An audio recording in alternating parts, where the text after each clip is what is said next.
Now then, people, welcome back to the Just Your Football Show. It is time for Before the Whistle Blows. Really excited for tonight's show. Locks let us down again, as is always the case. Coming up with some Wi-Fi stories when in actual fact his missus just tells him, we are not doing tonight's show, mate. You are watching whatever's on at this time on the night. So I put the feelers out, and like a bus, when you're waiting for one, like... no one come, and then they all come at once, and I got loads of responses, and I was like, oh God, what do I do? And then there was too many good people coming back to me, so I went, do you know what? I'm having them all. Let's have them all. So we've got making his debut on Before the Whistle Blows, Connor. How are you doing, mate? All right? All right, mate. How are you? Yeah, really good. Good to have you here as well. Absolutely. Yep. Look at Oscar's face. Oscar's in dreamland, you know, you're back.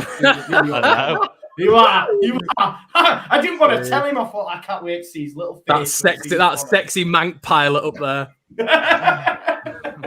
What pilot? You say? Called you a mank. You called me a mank. That's. I'm gone. He's called me a mank. He's making his debut, and he's just called me a mank in the first minute. What would you rather be, a Scouser or a mank? 100% Scouser. 100%. Oh, you don't want that. I don't know. I'm not snidey, so I can't be a mank, can I? You're more Scouts than Mike, though.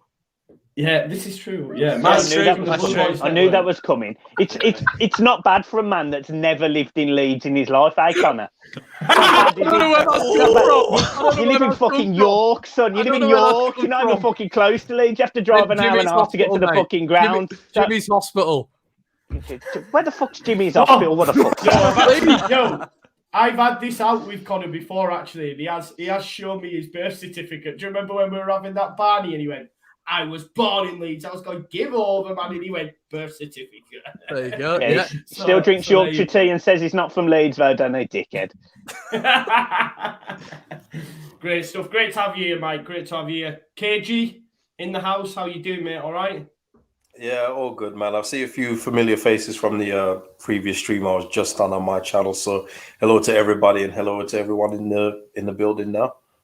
Yeah, good stuff. And behind enemy lines this week, it feels like Corey, you know. I'm comfortable, man. I'm comfortable. You're all right. Yeah, I'm buzzing, man. I'm buzzing. You should be comfortable. I was going to say, I got seven first teamers out of you. Oh, mate, honestly, I'll tell you what. Coming off the back of that Man United win as well last night, we were so good. And I know the media won't say it, but we also changed our team. There was 10 changes in there. So, yeah, I'm buzzing, mate, to be fair. I know that last-minute nose penalty really hurt. And I sat in the stadium for 10 minutes after contemplating. But, we move on, mate. We're having a good season. Can we have Mark Noble on loan, mate, just for this game? You sure? You know when you play five-a-side and too many players turn up on the other team and you have to start giving them to the other team and that lot. Can you just do that with us? You know, we'll have Noble. How many busted midfielders do you want us to have? Yeah. I'll take Tom Davis now. No, we don't want none of these people. I'll fucking drive him you there. I'll take him. I'll pick him up from Liverpool and scoot him over the Pennines over to you. Not a problem. I did a watch along for that game, and I went, Mark Noble never misses. David De Gea never saves penalties. This is definitely going in the back of the net. And then obviously, mate, I recorded it. I was buzzing. I was like, it was right in front of me. I thought if he puts this in, the roof's gonna go off. And then I was like, no. So have you released the footage? Are you joking, mate? On my phone, I'm just looking at it like I see it on my camera roll. I'm like, I'm not even going there, mate. I need to get rid of it. Actually, to be fair. Yeah, definitely do that. And Oscar, how are you, mate? Are you doing all right? I'm good, mate. Just trying not to think about football, to be honest, mate, and that makes me feel a lot happier, to be honest, because it's not very good at the moment, is it? Let's be totally honest. It's really not good. Charlie Creswell's a bit good, though, isn't he? Let's think about that. And he might have to play. I've seen you backing Roberts as well on Twitter. You've been having a bit of a war. Yes, yeah, it's it caused a bit of controversy. That I don't know why Tyler why is it just him? I mean, is he the only player who's playing badly in the team? It's not just him, but what did the tweet say? Let's hear it. What did the tweet say? I just said that it's a bit harsh, some of the criticism. Well, you got people tweeted out that he's. I don't know. Let's move on. Yeah. He's going to play against West Ham. We could do a whole show on Tyler, couldn't we? Is he going to play? He's going to have to. Who else is going to play, mate? Is Joe Wayman going to play? Yeah, I think I'm playing it this week. Oh, Connor, mate. Look, Connor's got 99 pace, 99 shot. 99 wannabe Grealish hairstyle. It's phenomenal. It's fucking brilliant. Super Jack Grealish. Get me in the middle. Quality. Right. Normally what we would do is sort of review last week and have a look at the scores. But because I know a lot of these have got a lot on and there's 6 of us, I thought we'd just jump straight into it. So we'll start, as is always the case, from Saturday right through to the final fixture. First fixture we're going to talk about is Chelsea versus Man City, 12:30. Look, before the season started, I think Man City were a lot of people's favourites for the title. Obviously, we spoke about it on this show. Had Kane gone there, I think we'd still be backing it. But the fact that Kane's still at Spurs and Chelsea went and got Lukaku, they seem to be the favourites. Is this...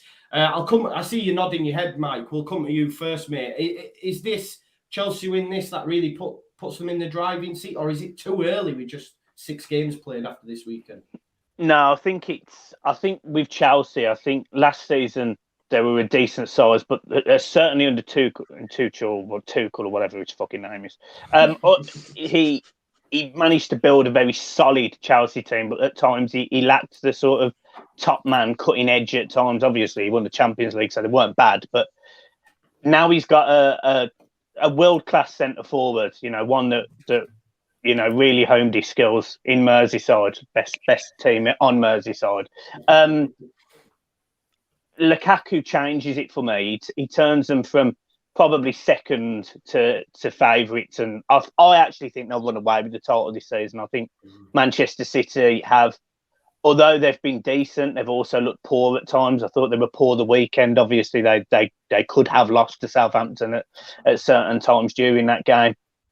Yes, they've been convincing in other games where they've won 5-0, but they do not have, as you rightly say, that clinical marksman up front, which Harry Kane would have been for them. And as a result, I just think Chelsea again in this game will be too strong for them. And I think for the season ahead, I think Chelsea are title winners already.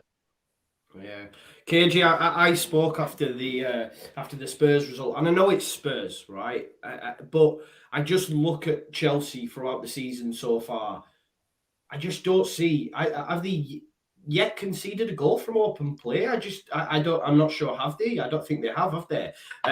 They just look impenetrable for me at times, and the way Tuchel can switch stuff up in game, and they look a totally different outfit. And I know it was only Spurs. I got loads of Liverpool fans because I said I don't see how anyone can stop Chelsea winning this title, and loads of Liverpool fans were like, us, of course, us. What? Just because they beat Spurs? And I'm like, no. Look at them. Since Tuchel's come in, like Mike rightly said. Do you see City getting a result at Stamford Bridge, or is it Chelsea all day? I've got this one down as a 0-0 draw, actually. But in terms of Chelsea, I mean, I said Chelsea at the start of the season once they got Lukaku in. Just everything about them. They've got depth in midfield. They've got depth in defence. Their defensive options are ridiculous. Mm-hmm. Just say they take out Rudiger and Christensen, they can just bring in Thiago Silva. And at left back, Ben Chilwell's not even getting a game. That's how good Alonso's playing so far. Reece James, Jorginho, Kovacic. I mean, listen, their options are ridiculous. We aren't even talking about Pulisic no more. Pulisic is just like an afterthought these days because of all the other players that they've got playing there. They've just got the perfect system for the players that they've got, and then they added Lukaku, which just for me put them over the top. But even if Man City do get a win, I still see Man City probably dropping a few more points where Chelsea won't throughout the season. So that's how I see that one. Yeah. So you've got 0-0. Sorry, Mike, I didn't get a score prediction from you, mate. I'll go 2-0 Chelsea. I think they completely dominate. Does anyone on the panel think City get a result at Stamford Bridge? A result or win? A win. Nah. No? Nah, they're not got it in them. At the minute. It's mad that though, innit, Oscar? The fact that early season people were talking about them as title winners, possibly going for the Champions League again, and now not one of us is backing them to get a result at Stamford Bridge. No, and I think they've got a battle to finish to be in the title race. Never mind actually even winning the title. I just think you look at Chelsea and Liverpool at the minute, and they just look. What's happening there? I know what everyone's laughing at. It's an old joke now. It's an old joke. Not. Need something more original. At least go for the McDonald's jag or something like that instead. You know what I mean? Variation. You know, it's like playing Rodrigo in midfield time and time again. It gets to a stage where it's not funny anymore. Just stop it. Just stop doing it. I don't know where I was going with that. City. Again, look at Liverpool and Chelsea performance-wise. The levels above City at this moment in time in terms of consistency. Same results, haven't they? Yeah. I think they've done the exact same things. And both teams haven't conceded from open play yet, which you were right in saying. Neither team's conceded an open play. So, I just look at City in terms of. I think Mike was spot on. Some weeks have just been absolutely breathtaking. Winning 5-0. I know one of them's Norwich. You've got to take that with. You got to really take that with a pinch of salt when you beat Norwich 5-0. I expect us to beat. If we lose to Norwich, mate, they are. You'll be all right, mate. You'll be all right. I think you'll be able to. If we lose to Norwich, just don't even go there. But honestly, the thought of that losing to Norwich, they're terrible, aren't they? City. How are they going to hurt Chelsea? How are they going to hurt them? Unless De Bruyne has an absolutely unbelievable game. Foden, that's probably their only hope. The fact that they're now available from the off in this game. Oscar, I think the title was won for me anyway when Chelsea got Lukaku and City didn't get a striker. I think. Yeah, exactly. Don't get me wrong. That it was an incredible achievement last year. What did they play like 2 or 3 players false 9, and they won it without a striker. But I feel this is the toughest Premier League there's ever been. So you simply have to move with the times, and City have got Grealish, but when you look at it overall, did they need Grealish? They didn't. They needed a striker, and I think that's that's where Chelsea have sorted all cylinders there, really, and I think that's where City have massively missed out. And the question is, where is City going to finish? That's it. They could even finish below the other team in the City, to be honest, at this moment in time. It could happen. It could happen. They couldn't score against Southampton. Look how bad Southampton are at the back. I think as well, Liverpool might have got beat by young boys, man, in the wanked off stadium.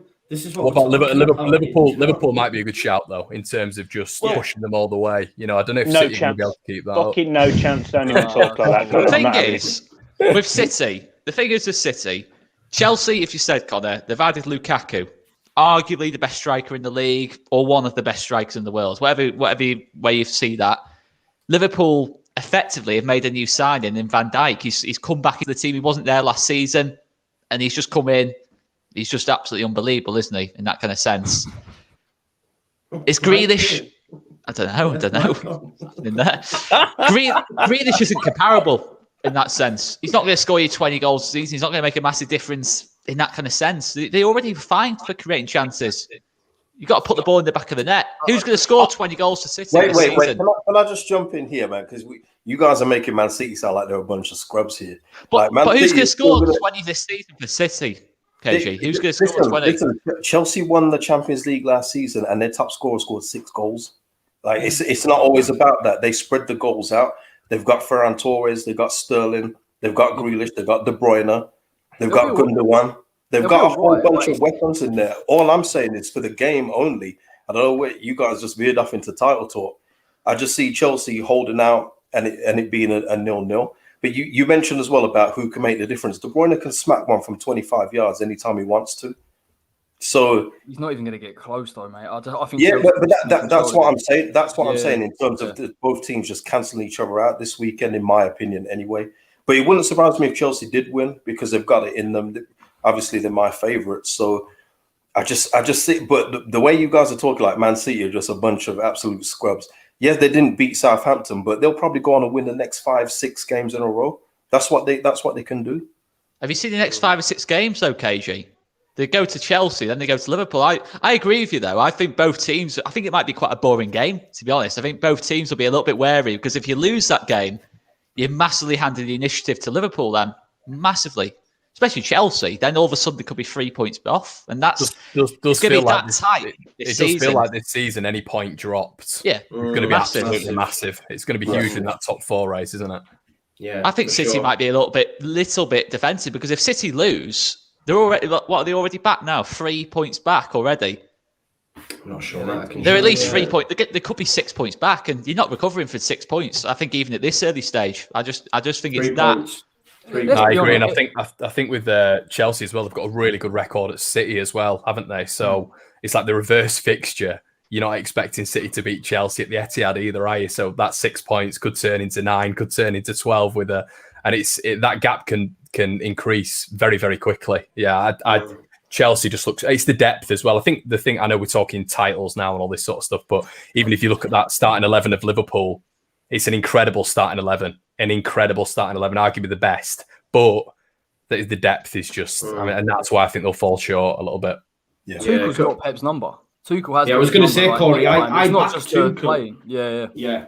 I think he's got him. I just think he's got him. I think the game plan, and people talk about Grealish being an unnecessary signing. I think the genuine game plan was get Grealish and get Kane. And I think if you'd had him overload that left-hand side or attract players to him, you give space to Harry Kane, you play him as a number 9, and all of a sudden the title race, you feel that they are the favourites because of how they can control possession. Lukaku is a different animal. And we've not spoken. We're talking about Chelsea being fantastic. They've not played great in certain games. I've got to be honest, they haven't. But Tuchel's a different level tactically. He'll change it at half time, and he's got the options to do it. I think Chelsea are title favourites, if I'm honest. I just think they're a level above in terms of personnel, and I think their manager is one of the best, if not the best, in the league. Yeah, for sure. So we're all going. I think Cage's gone 0-0. Is anyone else back in a draw? 1-1. 1-1. I'll go. I'm going to go 2-1. I agree with Mike for once. I think 2-0 Chelsea. 2-0 Chelsea. Of course you do, son. Of course you do. Who would have guessed? We're going to get on to Norwich. We're going to get on to Norwich Everton in a bit. You lost that one. I look at my phone and I'm like, where's Connor's nose today? There it is. Hello, Con. You're right, son. Brilliant. Make sure you smash a like on the stream, guys, and make sure you subscribe to the lads' channels as well. They're all in the description, and if they're not right now, they will be in just a sec. So I always get told. Just don't subscribe to Connor's. He doesn't need any more. Exactly. I've just been on his show. They went, Joe, just talk about the positives. I need to get my charger. And as he went off the screen, I went, subscribe now. Let's move it on to the next 12:30 kickoff. They're both on at the same time. Why is that? Why have they done that? It's a good game as well, but there you go. Manchester United versus Aston Villa. Ollie Tax was in full flow again. Champions League, getting knocked out of the Carabao Cup. I think I read this morning that's 18 trophies now Manchester United have been involved in some capacity. 18 might be wrong, but around that number that he's failed to win. Obviously, he has to win a trophy, and I just can't see it happening. But Villa had a good result last weekend. I didn't expect them to win. I think they won 3-0, didn't they, last weekend? They're now ticking into gear. It was against Everton. Go on then, Mike. Your best place to speak about this one. Obviously, seeing Villa click into gear at last. They've took a while to get going, but obviously loss of Grealish, then players coming in. How do you see this one going, mate? Just before I start, just to mention Villa, I think Villa have got the makings of a very good side. I really liked what their chief exec actually did when they sold Grealish, and he came out and he says, look, we didn't want to go and spend mega money on one player. We wanted to go and strengthen 3 areas that Jack Grealish was very useful in, and it means that Aston Villa are no longer over dependent on one particular player. You saw that against Everton, that Villa had more squad depth than Everton, and Everton without a Richarlison, a Calvert-Lewin, a very poor Luka Dean, for example, that Villa were very able to just break down at times a tough Everton, and they got a great result. They blew us away from there as 10 minutes. And then they had a really decent game last night against Chelsea, of all teams. They get a 1-1 draw. Young lad comes in, Archer, makes it 1-1 for them and goes to penalties. And I think Villa have a very, very decent side. I think they're very capable of getting results against tough teams. And don't get me wrong, I don't think Villa win this game. But I certainly think they're capable of a draw. When you look at what Manchester United did last night, yes, they made lots of changes, but as Corey mentioned off screen, so did West Ham. And actually, if you look at the chances West Ham at the end of the game had, to be brutally honest, Noble should have scored and Yarmolenko should have scored. So it could easily have been 3-1, 3-0 in West Ham's favour. I think this is a tough game for Man United, and I personally go 1-1 because I really do think that Villa are going to go to Man United full of confidence off the back of their season essentially starting against a massive Everton side last week. And I think they'll be right up for it. So, yeah, 1-1 for me. Yeah, good. Who wants to talk about Ronaldo and him? Does anyone want to take on that? I can do it, mate. I saw him live, so I can say it all. Yeah, I mean, look, he's annoying.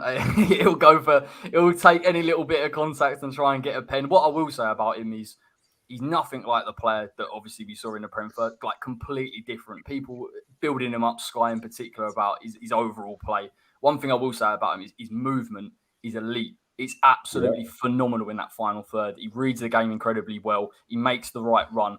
And he's just enough. And I think I've seen people say that he guarantees you a goal. But he's a very good player. I don't know if he's enough to get Manchester United where they want to get. You see they failed in the Champions League. You see they failed last night against us. I know he didn't play, but I just don't. It's Ollie, mate. It's just Ollie for me. You know what I mean? They've got some fantastic players. They cause us a lot of problems. We did very well against them, but I just think against the top teams, they'll come undone. They really will, because that's the level. If Man United brought Conte in tomorrow, I think the conversation we'd be having is completely different. But the step down for Man United is so huge that I don't know if he can bridge it. And I think this is the season that he gets sacked, if I'm honest. If he doesn't get a trophy or he's not competing, I can't see him being there long term. Yeah. He could get sacked before the end of the season. We've seen Ronaldo in terms of the power he has wherever he goes. If he's not happy, he's not going to settle for finishing fourth, is he? Let's be totally honest. If it gets to Christmas, Man United are fourth, you could easily see sort of like a Lampard situation where they might drop out of the Champions League again. Yeah, it's possible. West Ham. I mean, look at the way West Ham are playing this moment in time. Anyone could possibly still. David Moyes for the job. I'm all for it. Give him the United job. Give it back. Get him back in. He ain't going anywhere, mate. Now, I think, look, that is a good point, though, isn't it? The fact that he looked tactically. Moyes had Ollie. He had him last night with a changed team. He did. Like, people will say, oh, it's 27 attempts. There's not once in that game that I felt under threat. There might have been one run from Greenwood. And I think someone said, look, we could have won the game 2-3-0. Do you see what I mean? So if that's against West Ham, as good as we've been, what about the other sides? I think Villa can get a result, if I'm honest. I don't know if they can win, but I think they might be able to get a draw out of it. What about you, Oscar? Let's go, Oscar. Thoughts on this, mate? I tell you what, with Villa, Leon Bailey, what a player he is, by the way. What a player. I cannot believe I don't think he's started the game yet for Villa, but he's made some difference on Saturday night. I'm hoping he starts this game. Him up against Wan-Bissaka, I think he causes Wan-Bissaka all sorts of problems in that game. I've just got that thing with Man United. Ronaldo will play the game. Ronaldo will score. Tyrone Mings at the back is going to lose him at some point. It's inevitable. We all know it's going to happen. Cross is going to come into the box. Mings is going to be, going for the header. It's just going to get it around the back of him. We all know it's going to happen at some point in the game. And then Fernandes is probably going to win the penalty, and Ronaldo's probably going to get a second goal, 2-1 Man United. But Villa will give a really, really good account of themselves in the game, as they always do. Yeah. Connor, thoughts on Man United, Villa, mate? I know Villa's your second team, innit, bro? No, it's City now, mate. It's City. Oh, is it City now, Grealish? Yeah, got a top three. Leeds lose. I've got reserves now. There's people in the comment section saying that apparently Leon Bailey's out, so I'm not sure if that's true, but there you go. Yeah, he got injured against us last week. Comes on, gets an assist, scores goals, gets injured. It's fucking Everton all over, isn't it? But I just don't think they've played. They've not played well this season at all, have they? Man United, Southampton, Wolves, West Ham twice. Obviously, they battered us, but we were just as open as it played well. Lambs to slaughter, I think is the correct word there. Yeah, and obviously Newcastle, but Newcastle still had periods in that game, 100%. So, yeah, they've not started. I guess they have started well, but performance-wise, they haven't. And I think longevity-wise, throughout the season, you've got to look at the performances. And if they're not going to improve, then who knows with regards to Wally, but he's never going to win him a Premier League title. He's never going to win him a Champions League title. That'll just never happen. So I don't understand what the weight is, as a lot of the lads have said about Conte. If he's there, why not? Why not go get that one done? But yeah, I think it's going to be interesting with Villa. I don't know if Villa are stronger without Grealish. I'm not sure. I don't know. I guess the X factor with Grealish is he used to bring in 2 or 3 players and they just try and man mark him out the game, and the defensive side would just be drawn to him, and that create space for other players. So it's a difficult one, really. We haven't seen Emi Buendia in full flow either, have we? I still don't know if he's on Grealish's level, but I think overall for this one, I'm still going to stick my neck out and say 3-1 Man United. But just a question as well. Do you think if Edison Cavani was starting every single game for them this season, do you think he'd have got as many goals in this Man United side, if not more, than Ronaldo has currently? No. Not sure. Not for me. I think Ronaldo's, I hate to say it, but I think Oscar touch is inevitable a little bit at the minute, isn't he? Like, even when it's coming, he's taking shots and they're bouncing off the keeper and just falling into his path. And it's like, but he's got I'm not just saying like tap-ins. I'm not saying that. It's like he's in the right position, man. He knows where he needs to be. Is Cavani not that sort of striker, though? Hey? Is Cavani I think he's on striker? Yeah, no, that's fair. I mean, Cavani's movement's exceptional as well, but I just think, what's Ronaldo got? 4 in 3 or something like that? Is that right in the league? I think, yeah. Like that, and it'll score tomorrow. I think they'll beat Villa. I think it'll be 2-1. It won't be easy, but I think he will score. It's just if you're Ronaldo, you're up against Tyrone Mings is the defender you want to be up against. He's got those lapses. I don't want to just pick on Tyrone Mings, but I'm going to do it anyway because I don't particularly like Tyrone Mings. So he's got lapses, hasn't he? He's got lapses of concentration. He's rash. He's got those moments in him, and Ronaldo's just going to punish him when he makes that mistake. I know Konza. I do massively rate Konza, to be fair, alongside him, but it's inevitable. Ronaldo goal, just absolutely inevitable. He's a better player, Konza, isn't he? Yeah, definitely. Yeah, Konza's the better centre back out of the two by a mile. Yeah, it's interesting as well. I watched the Big Six, and Steve made a good point on it, and I thought it was a fantastic point. And I remember doing the game on the show, mentioning it. I think it was Newcastle KG, where they had a set piece on the edge of the box, and rather than Bruno Fernandes take a shot, Ronaldo went over, whispered something into his ear, went back into the 6-yard box, and Bruno passed him the ball straight away. And it was a wasted opportunity, and Newcastle got rid of it. And I feel sometimes, though, it could be a detriment to them as well, possibly, just in that scenario. Do you not agree with that? You're shaking your head? No, man. Listen. Not at all. Cristiano Ronaldo is inevitable. He's the best at what he does. It's not a hindrance having him there. It's a plus. And all these things that you've heard about him going at players because he doesn't feel like they're pulling their weight, that's exactly what that team needs, because they haven't had it. They definitely don't have it in Ole Gunnar Solskjaer. So he will be that person to say, listen, I'm not here just for a holiday. I want to win trophies. They keep comparing me to this other guy. I need to continue my role of winning trophies. So he's not going to accept that. And if he's got an idea for a free kick, yes, it didn't come off. I know the free kick Steve was talking about, but if it comes off, it's a brilliant move. So it's just that the execution from Bruno wasn't that good, and you can't really expect that from Bruno Fernandes every time. So no, it's not. If you think that having Ronaldo in your team is a hindrance, then I don't know who you think is having a plus. No, it's fair. It's fair. Is Maguire their captain? He is, isn't he? Allegedly, yeah. Ronaldo's the captain. There is absolutely no way Harry Maguire from Sheffield is telling Ronaldo what to do, is he? He's not telling Ronaldo what to do, is he? Well, I just had to add the Sheffield bit in as well. Yeah. They've stopped eating apple crumble and that, haven't they? Because Ronaldo didn't have a dessert. And they lost the game, though, didn't they? Straight after it. Was that the Young Boys game? Yeah, I think so. Yeah, I just thought that was comical, to be fair, but fair enough. Like, it is what it is. Right, okay. I think Mike 1-1. Everyone else went for Manchester United wins, I think. Is that right, Corey? Yeah, 2-1 United. 2-1. Corey, start us off with Everton Norwich. Okay. Yeah, how do you see this one going, mate? Norwich are done, aren't they? They might as well not turn up anymore. They actually do my head in. Like, it is actually getting a little bit too much. Everyone on about Burnley, but Norwich are really the issue. I get it. Like, I do appreciate their sustainable business model, but you can't continue to play the same way, lose your best player in Buendia and not really invest it. And then the signings that they've bought, look at Gilmore, who I think is a fantastic player. He's on loan. There's no long-term progression there. They're happy to go back down and bounce in and around.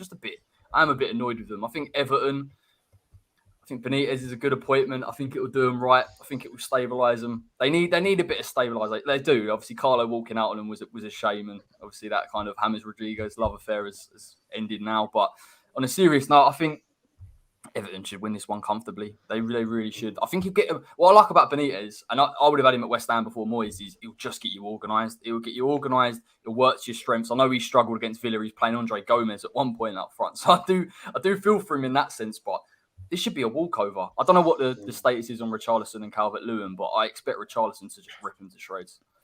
Mike, does Rondon come straight in then? Or what's the situation there? Can't run, can he? It's absolutely fantastic, isn't it? Straight in on the Rondon comment. I mean, Jesus Christ, I've just absolutely nailed him on my match preview. Jesus. No, I mean, so the issue is, and Corey's just alluded to it, Everton do not have Dominic Calvert-Lewin in this game. They do not have Richarlison. They probably do not have Luca Dean. Don't have Seamus Coleman. Don't have Jordan Pickford. So, mate, it really doesn't matter. You're playing Norwich. It really doesn't matter. So you can play your under 23s in this game. You're playing Norwich here, mate. You say that, but the team that we put out against QPR, which was apparently a Premier League side, bottled it and lost to a Championship mid-table side. So I look at this game and I think, look, Everton will be favourites. Everton on paper should win, irrespective of the team that Everton pull out. But it's not going to be a good performance by Everton Football Club. Let's put, I'll sort of want to take the light off it. Rondon will have to start for Everton. And you can just tell that he hasn't played a Premier League game in, 2 years, 2.5 years now? I don't know when he left Newcastle, West Brom, whenever it was.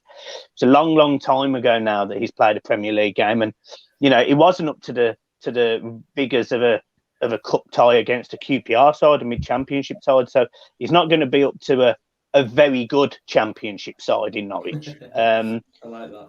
It's a tougher game for Everton due to the injuries. It really is. But it's a game that Everton, honestly, if they don't win, I'll make a meme of myself. Like, we have to twat them, because this is a potentially really good start for Everton. Yes, we lost to Villa the weekend and it wasn't great, but Everton are currently sitting in the top 6. We've dropped 4 points. What has Connor just said? Honest to God, I can fucking sense it. Don't fucking lie to me, son. He's just... Is it the guy who said the bottom right looks like a meal deal, James Corden? That's all right. It's fucking brilliant. It's fucking fantastic. There you go. You can fucking have it, man. Answer. Brilliant fucking meal deals, fucking James Corden. Jesus Christ. You're not finished now. Fucking. So I think if Everton win this game, it means 14 points out of 6 games, which was a better start than we had last season, and everyone was raving about us. So Corey's right. Rafa's got it. Rafa's done a really decent job with the very shit hand he's been dealt. And I expect Everton to win this game 1-0. 1-0, that's it? Yeah, I think it's a really tight game. You're not going to see a fantastic Everton performance. No. Does anyone give Norwich any hope whatsoever? Fuck off, Connor. They beat you last time, didn't they? At Goodison. Yeah, 2-0. And they went down. Brilliant. Yeah, so what's the injury list? Dean, Richarlison, Pickford, DCL, Coleman. They've got to win sometime, haven't they, Norwich? And they will. I think they will. I think they've had it. Saving that for Leeds United. Don't worry about that. Mate, no, don't do this. Don't do that. You're making this really difficult for me to not go in on you lot, and there's 4 Leeds fans. Don't do it to everyone else, Connor. No, don't do it. They don't deserve it. I think they. I've only. Has anybody watched Norwich at all this season? I watched them against Leicester, and they deserve something from that game. They were the better team. Watched a bit of them when they smashed up Bournemouth 6-0 in the cup as well. So they've definitely got goals in them, and they've definitely got a performance in them. It just depends. It always depends what Everton turns up. And me and Mike have this discussion consistently. Everton can be brilliant, and they really can. You know, when they came to Ellen Road, Jesus, there was a 25, 30-minute spell where we couldn't get hold of the ball. I mean, I know we've not been amazing this season, but Everton were just completely dominant. There was a period where it really could have been if DCL could have finished 3 or 4. So I think Everton can be absolutely fantastic, but they are big players out. They're huge players out for Everton. So I don't know, is it going to be a square pegs round hole job? I just don't think it's as cutthroat as just saying, 100% Everton win. I think Norwich have had a really, really tough start. And it'll be interesting to see. But yeah, I mean, the narrative is that they're going to get hammered again. But I don't know. We'll have to wait and see. But yeah, Everton might just do it. But I think it'll be closer than everyone seems to think. Cool. So we're all back in Everton, I think it's safe to say. Next 3 o'clocker is, of course, Leeds versus West Ham United, just while we're talking about injuries as well. Me and Connor have spoken about this, so I know where his head's at with this game. Before we go to Corey, KG, Oscar, KG, we'll start with you. Do you give us any hope just based on the amount of players out and the way West Ham, you're playing this season? The only hope that we've got is that we can do a Leeds thing and win this game 2-0 and cause an upset. But realistically, in my head, and I've said it on my own stream, so it's not about being down about the team. It's about being realistic and to really honestly believe that the way we're playing right now, and plus with the injuries that we've got, that we can go and beat that West Ham team that are in form. They've got great players all over the park as well. Good to great players, I should say, all over the park. It's for me, I just don't see where you're seeing a victory from. And then we get the news today that there's no Bamford. I had us down for a 2-1 loss with Bamford. So, you know, my score kind of went up a bit with him being out as well. So what I said on my stream is what I'm hoping that the players do. I hope they prove us wrong. I hope they say, listen, you doubted us in this game. We've shown you what we're about. But so far this season, we haven't seen none of that. Even in the League Cup away at Fulham, we got a 0-0 draw. We're going through on penalties. You know, Forshaw's penalties still traveling. You know, so it's one of these things. I know. I hope that we win. Forshaw gets 10 minutes out there. Someone says something to Rads, and he says, "Oh, get like you haters, haters." I backed him. I went, get in there, Rads, man. Yeah, but you know what it is? All he's doing is piling it on for Forshaw. That is all he's doing with the comments. Every time he says something, he's just making it like Forshaw's got to put in a 7 or 8 out of 10 to justify these comments from our chairman.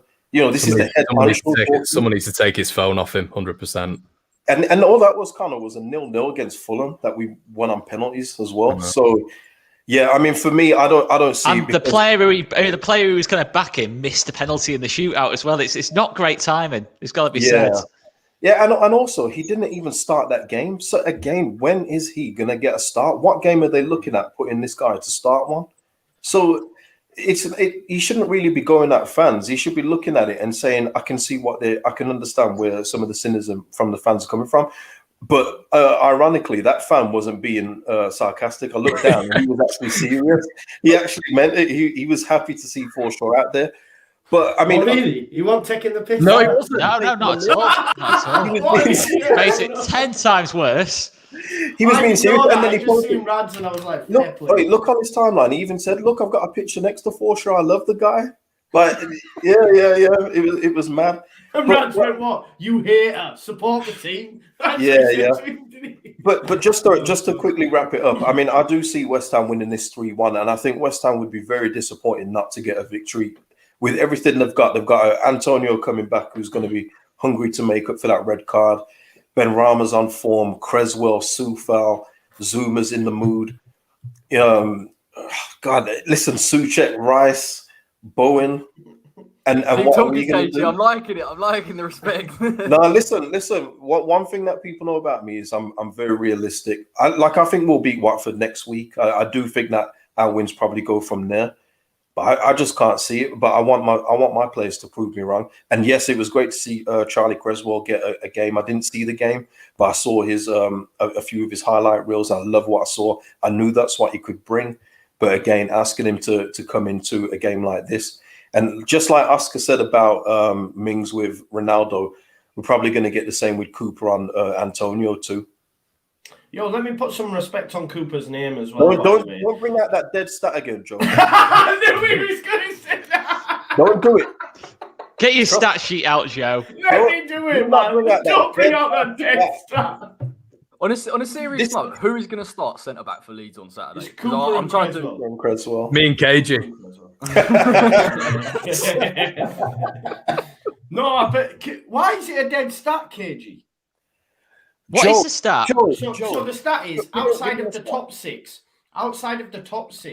Liam Cooper has the best tackle percentage of any other centre back in the division. Successful tackles. Joe, it would be like saying Cooper, if he's got a 94% pass completion, it would probably be correct because he does nothing but pass it back to Meslier. Okay. Well, but tackles is different, man. You got players running at him in his. Okay. You know what? You're going for tackles, yeah. Against St. Maximin, he finally got one in the 80-something minute, and even the commentator pointed out and says, "Oh, Cooper finally got one there." Oh yeah, because this is his first one of the game. Yeah, but you need to remember, Alan St. Maximin was doing that to Maguire the week before. Alan St. Maximin will do that. Joe, hang on a minute. You were saying St. Maximin. No, I do, bro. Right. I do, though. Okay. This is what I'm saying. Let me caveat this. I think Alan St. Maximin is no good. I'm not changing my mind with that. All I'm saying is, yes, he will take players on. He could do it for 90 minutes, but it's what comes at the end of that for Alan St. Maximin. Yeah, he did score against Leeds United, and I looked stupid. But ultimately, he can run around the pitch for 90 minutes, take everybody on. I think Oscar's crashed. Yeah, Oscar's in some turbulence or something. It's fucking horrendous. Yeah.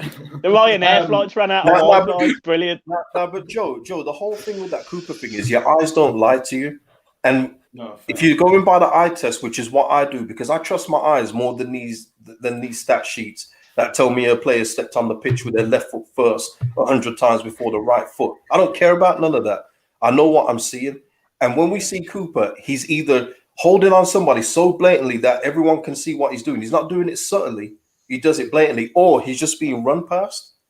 So, and again, this isn't a knock against Cooper, but the fact for me is that he should be our fourth centre back. And if Charlie Cresswell keeps progressing, he might move to fifth. But the fact that we've got 3 centre backs out again for this game as well, I just don't see how we're winning it, basically. So everyone else go, man. Yeah. I'll put some love on my captain's name, man. Do you know what? Wait there, quickly, Joe. We've currently got Liam Cooper while West Ham have got Mark Noble, and we're both doing them a disservice by keep on rolling them out. We should just be saying, listen, go on now. Mark Noble's played on it too. Don't come for Mark Noble. No. Mark Noble in that game against Man United in the cup looked like that little kid in the playground that does his best. He's trying so hard. If I really want this, but it's just not happening for him. No. And we won 1-0. You know, let him have a run. I'm talking about that one at the end though, where he's he could have put it in 2-0, game over, and see you later. Look, but he stuttered. I can't break down Mark Noble. I know he's past it, mate. He's been past it for quite a while, but I just cannot slate him. I absolutely cannot. No, but that's what I'm saying though. Our captains have done so much for the clubs where you don't want to slate them. But it's also, as their leadership, they should know as well when to take a reduced role. And Mark Noble has done that because he knows Souček and Rice are just streets ahead. Yeah. And when all our players are fit, you would hope that our captain would see that too, but I don't think so. Yeah, Seamus Coleman's in the same mould as that from an Everton perspective. The only difference is that Everton will keep rolling the poor fucker out, even when he's in the coffin. He'll still be our first. Do any of us like our captains here? Do we all just? Are we all just absolutely? I love him. I love Coleman, but he's finished. He's done. Do you know what I mean? Like Jason says, Cooper's an international man. No. Grant Hanley's an international. Don't start that. I know. Listen, he's got the most successful tackles outside of the top 6. I'm having that. KG reminded me as well, as soon as I put my video out and I was going, Cresswell needs to start, KG went, I told you in my comments. Fair play. Oscar, go on then. Quick thoughts on Leeds before we go to Corey. To have a chance. Really dark as well. Where are you? I just want my camera around, haven't I? It's just frustration. It's like the Leeds game, isn't it? Really, just can't rely on anything at the moment. It's just landed. Yeah, mate. Yeah, just landed. to have a chance in this game, we need Meslier, KP, basically the established starters just to have worldies. We know we're going to need Meslier big time in this game. West Ham are going to have chances. We're going to try and man-to-man mark again. Benrahma's going to look at what Saint-Maximin did for Newcastle and try and replicate the same thing. I actually think Benrahma's a better player than Saint-Maximin. And that's a real worry for me in terms of end products. Meslier literally has to come for everything.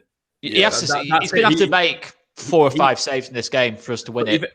But even just crosses into the box, cross into the box, set pieces. He has to come for everything because he's the height. But he is going to be that extra person. That's mini sandwich James Corden, dickhead.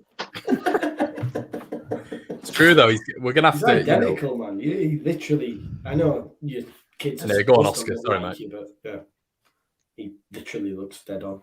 Go on. Sorry.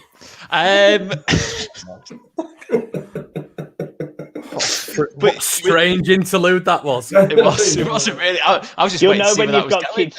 Connor, you'll know when you've got kids, so if it fucking happens, if anyone has you. But we've not got much chance here, have we?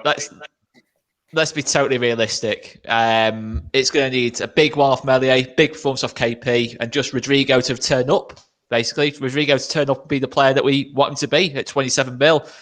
But again, I said to Corey, we obviously just filmed an opposition preview before me and Corey, and I said Zuma against Rodrigo. I'm not feeling it with Rodrigo at this moment in time, even in his best position. Although he did do better against Newcastle, I'll give him that. It's still not enough for me. Well. It's not a test, though. It's not a test. Fulham and Newcastle are not a test. Zuma's a different level for me. Zuma, who will play alongside Zuma, Corey? Ogbonna, mate. Ogbonna's a top player as well. It's going to be... We're just going to get bullied, aren't we? It's just going to be an absolute bully. I mean, lads, set pieces. Zuchek, he's going to win absolutely everything. You'd head his mum, wouldn't He'd head anything. Literally he's the reincarnation of Marwan Fellaini. Moyes has done it again. Pretty much. No, fair enough. Probably is better. I mean, Declan Rice, KP, that's going to be an interesting battle. But I mean, if we can get something from the game, it's massive for us. It's massive for us going to that Watford game. Southampton, I think, 2 weeks after that. They're the big ones at this stage for us. In terms of I'm not totally ruling us out on Saturday. Well, they am totally ruling us out on Saturday because it's not. It's one of them. It's a bit like City going to Chelsea. I just don't see how we're going to get at them. I just don't see how we're going to do that in this game. Being totally honest. Go on, Oscar. You finished? It's probably the most negative I've felt going into a game under Bielsa by far. Colin, give us any positives, mate? I mean, listen, it's. I said in my preview, it's a chance for the fringe players to stake a claim, really, isn't it? But it's and the crowd. Listen, the crowd can be a 12th man. We know that at Ellen Road. I guess they're two positives. Rodrigo up front. I mean, we saw it against Crew Alexandria. Didn't put in the best performance up top, to be honest. But they've just got to start proving it. These players who are on the periphery that they can be included within the starting 11, really. And this is the game where Roberts is another one. There's just so many players who need to stamp their authority down for me. And I guess that's a positive in a sense if Leeds are able to do that. I just, and even when you see like in the comments and stuff like that, and I've had it on my video, can't believe it, the negativity. It's genuinely not negativity. I genuinely hope they prove me wrong. I literally hope that, and it'll get to 12 o'clock. Me and Joe were saying it on my stream. It'll get to 12 o'clock and I'll be saying, yeah, Leeds will win this one.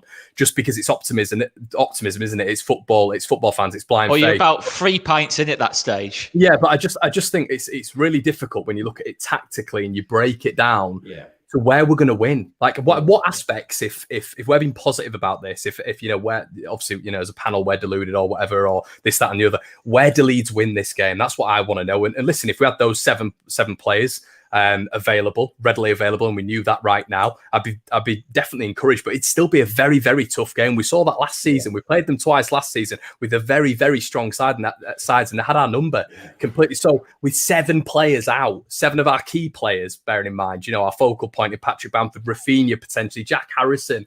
We're not talking, centre backs where we can normally rotate here or where we can do square pegs round hole with Stuart Dallas. We're talking about the focal points, the best players in our team, aside from Calvin Phillips and Ilan Meslier. So you need to provide me with a little bit of logic on where Leeds win this one. We're poor in the air. We're poor from set pieces naturally. They scored 4 against us last time.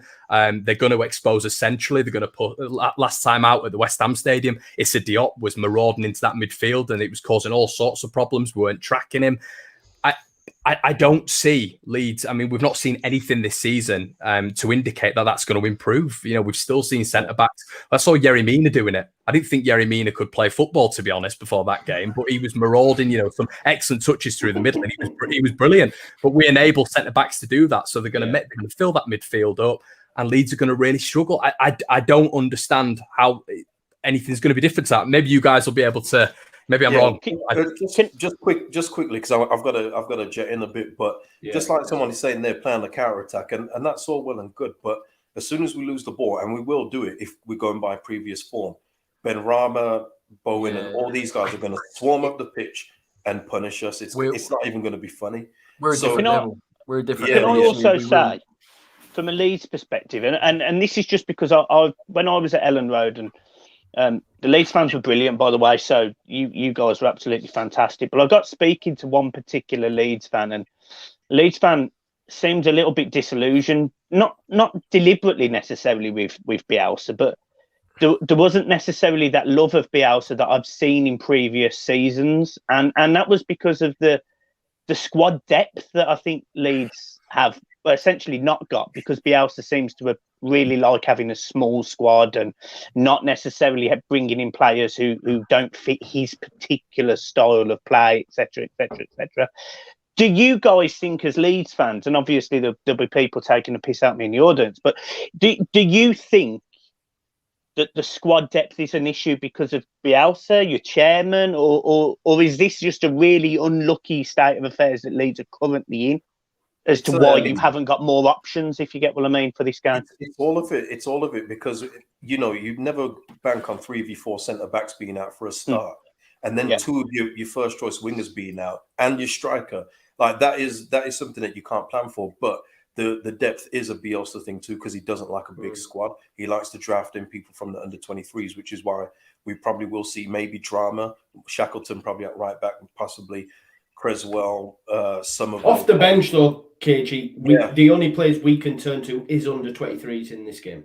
Yeah, and then again we've got Tyler Roberts, who again started in midweek, and wasn't he hauled off after 55 minutes? Yeah, he's not a footballer. Yeah, listen. So but you have to take the pluses with the negatives with every coach. So who said that, Mike? It's not a footballer. It's been Oscar ready. I mean, Mike, with the greatest respect, your club employs Tom Davis. Yeah, I agree. He's equally not a footballer. Not footballers.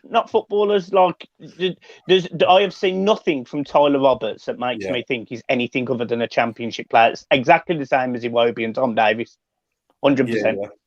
Yeah, and also as well, and I've said on my channel, I don't know if I've said it on Joe's, but for me, I think there was a couple players just getting a little too comfortable too. I think there's a couple that think that they're just undroppable. They've been living off the promotion and a good year last year, think that everything's good. And I think a couple of them just know that they're going to start every game. So, and that's never a good thing for a squad game, but that also goes into the squad depth also. So there you go. I think me and Connor, spoke over Messenger, and Connor made a fantastic point about are we at a stage, and we'll go to Corey after this because I know we've been waffling Leeds for so long. All right, get your therapy session out of the way. He's loving this. I'm embracing this. I deliberately didn't mention the Leeds fan's name just because I didn't want to send hate all the way over to him. I was going to say anyone who's disillusioned, get in the bin for me, whoever that person I agree, is. Absolutely. Unless I know him directly. Then we might have to have a chat. But no, I guess me and Connor were saying, like, are we looking at this squad though now? And I think it's a worthwhile discussion to have. Is certain individuals within that squad, are they coming to the end of their tenure under Bielsa? Your Aylings, your Dallas, your Clicks, because they're getting on now. You know, it's rock hard seasons. Yeah, Joe, this is what I said though. I said that when you get in a first 11 central midfielder, and I won't mention his name, but if he was to come, he would be in our starting 11, and that would move Dallas to right back, which again takes Ayling out. But Ayling then goes to your bench and gives you a bit of bench depth, whereas he's still a starter, outright starter as well. He hasn't, Drama may come in and prove us and get his spot, and I hope he does that because he looks like he's got a bit more energy to him than Ayling. Because, you know, we speak of West Ham, you look at Soufal's bombing up. West Ham might get caught in possession, but as soon as they're back down there, Soufal's there with them. And we can't say the same for Ayling right now. So it's about getting those players into the first 11 that move a few of these to the bench and eventually out. But they're still our main starters. And yeah, that is a problem. Yeah. What I'd say is that I think any team really, I think, what is it, the 3-year cycle, I think they talk about quite a lot. And obviously this is the 4th season now. And that was only the 2nd in the Prem. But I think obviously with Ayling and Dallas, they've made a shocking start to the season. Maybe that's part of the sort of Tyler Roberts. Again, it wasn't really a defensive Tyler Roberts, but there's been other players who've been poor. Ayling and Dallas to name. I mean, Dallas against Newcastle. I know Firpo was getting most of the stick, but I thought Dallas was much worse, to be honest, in that game. I said that as well. I mean, honestly, if St. Maximin scores that chance with 10 minutes to go where Dallas just let the ball go over his head, I think... Dallas was at fault for the goal and it's not being picked up enough. He fell to the floor, bro. This is it. He threw himself to the floor.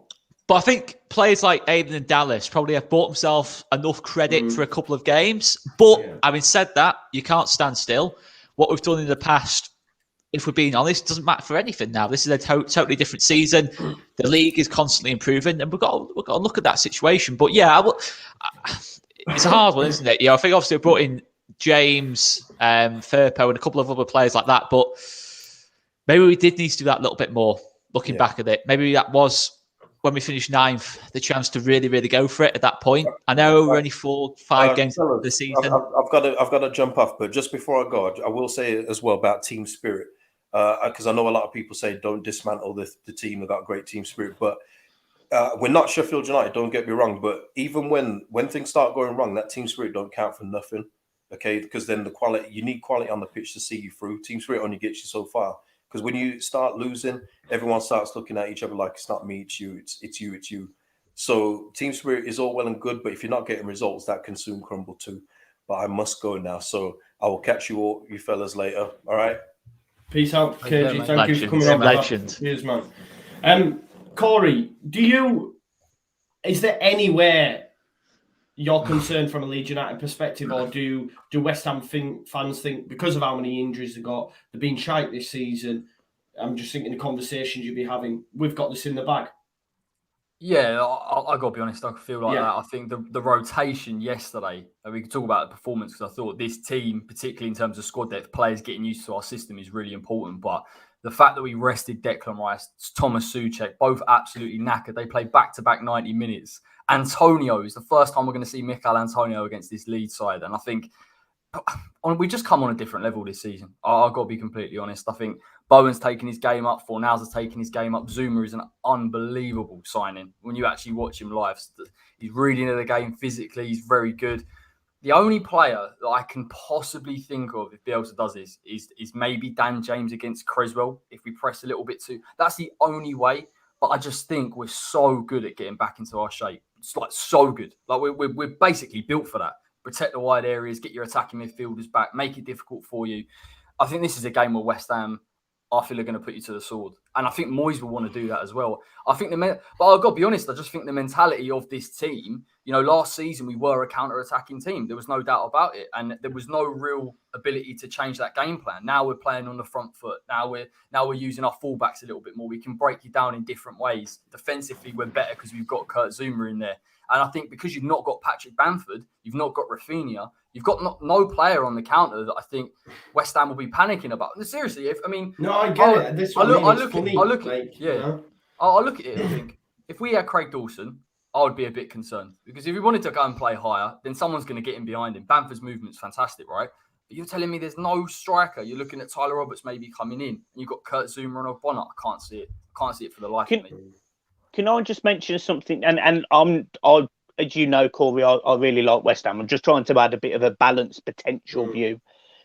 With West Ham, I think it might have been a couple of weeks ago. I'm sure they got like a home draw against someone that they drew with someone that I didn't expect them to draw with. I expected West Ham to win comfortably. Do you ever look at the West Ham? Because we used to have it when Moyes was Everton manager. Yeah. Do you ever see like the shock result potential? And do you think this could be it? We did it, for example, in a quarter-final against Wigan at Goodison. We were arguably the 5th best team in the league at the time. Yakubu, Arteta, Gale, all of a very decent Everton side, and we lost 3-0 at home to Wigan. Yeah. Do you ever look at it and think you're preaching to the converted, Mike? Because I'm a West Ham fan. How many times have I seen West Ham do West Ham things? But I just think where Moyes comes up against problems this season, we've seen Palace did it well. They were compact. We couldn't break them down. And all of a sudden you get Gallagher in there and we fell apart a little bit. And then we go and play Zagreb and there's an improvement. Like there's a genuine improvement in how we want to break down teams. Again, you do it the other night against Manchester United, despite not having Mikel Antonio. I just don't think it's not even really from a West Ham point of view. I think if Leeds had a first team, I'd be sitting here saying, well, hang on a minute, you get Rafinha and you get Harrison and maybe West Ham get pulled out of position. I think the impetus will be on West Ham, or at least from Moyes' perspective, to get on the front foot. That's where I feel that. So there is possibilities for Leeds. It's not impossible with the way that you play. I just think this team is it's so fine-tuned. He's managed to get it to a point where he can bring in players, they understand exactly what they've got to do. And even in their roles individually, they're improving. I can't see it. There are teams that could really hurt West Ham, but you look at Leeds and the space. You look at our attacking midfielders, Ben Rama, Bowen's getting better, 4 now. Just think they're built for that. So I expect a good performance. I want Moyes to really just take the mantle on this. I feel like I tried to add a balanced view there for you Leeds fans, and you are all slumped back in your seats, looking like someone shagged your mums, and I'm really sorry about that, guys. I really am sorry. Michael, do you know what though, Mike? It's like this is the first time under Bielsa's tenure that I can't really disagree with anything Corey's saying. Normally I'm bullish and I'd be like, even against Liverpool, City, whatever, I'm like, nah, man, we'll create Bielsa, we've got this, we've got that. But just the situation that we're in currently, the form that we're in, the amount of players we've got out, I just don't see it. But normally in these scenarios, these are the ones that throw up the mad results. Leeds United could be a coupon buster for teams, which is a madness to think because we're at home. We should be backing it, but I think the current state. I think the thing is, lads, I mean, this is our second season in the Premier League. Yeah, it's been a bit more of a difficult start, this. And to say the least, it's been more difficult. I think things can change very, very quickly in football. If we got a point in this game and then won the next 2, which is doable, I think Watford and Southampton, they're beatable teams. All of a sudden, then you're looking at it, it can just change very quickly. I think it's the fact that we've had Man United away, Liverpool at home. It's less than ideal in the first sort of 4 or 5 games. The Burnley and Newcastle ones, they were tough watches. That Newcastle one, especially second half, that was it's quite boring. It's the first time under Bielsa where I've kind of been a little bit bored watching Leeds. And it's just unthinkable. We just kind of, as soon as Rafinha went off the pitch, the big thing for me is Rafinha not being available. Because when Rafinha's on that pitch, everyone is better. Rodrigo, for that first 60 minutes against Newcastle, looked better, linking up with Rafinha on that side.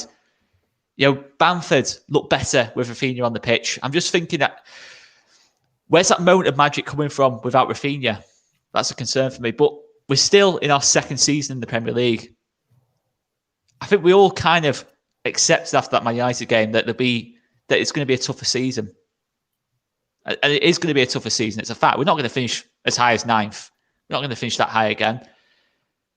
As long as we don't go down or get involved in the relegation battle, then I'd probably take that at this stage. I'd probably take it at this stage, to be honest. That's the main thing. And this league is league's high quality. It's a high quality league. Look, Palace. Look at the players Palace can put out on the pitch. My man Conor Gallagher, just saying, and I got battered. Well, not just Gallagher, Edouard and people like that. The league is just ridiculously. Shut up. I never said that. He was built for you lot. He was built for you lot. Yeah, he was the perfect man. Do any Leeds fans, in the comments, and obviously you 3 guys, do you 100% categorically think Leeds won't be in a relegation battle? And I'm not digging you out. I don't think you're going to be in a relegation battle. I don't. I think better than that. I know some do. I don't. Yeah.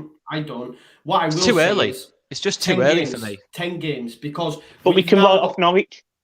And I'm not saying you're as bad as Norwich. I'm not. I'm just. I'm trying to put some context. We can write off Norwich, but I think for me now, Leeds United, we have West Ham, Watford, Southampton, Wolves and Norwich. if after them 5, so 10 in total, say we only pick up 3 points, 4 points, 5, then I'm looking over my shoulder. We need to get minimum 9 points for me to say, nah, it's going to be another good season. Anything less than that, I'm like, okay, we've played Newcastle, Burnley, Norwich, Southampton, Watford. Do you know what I mean? So I think the 10th game for me, where we're at after Norwich, will be a barometer for me.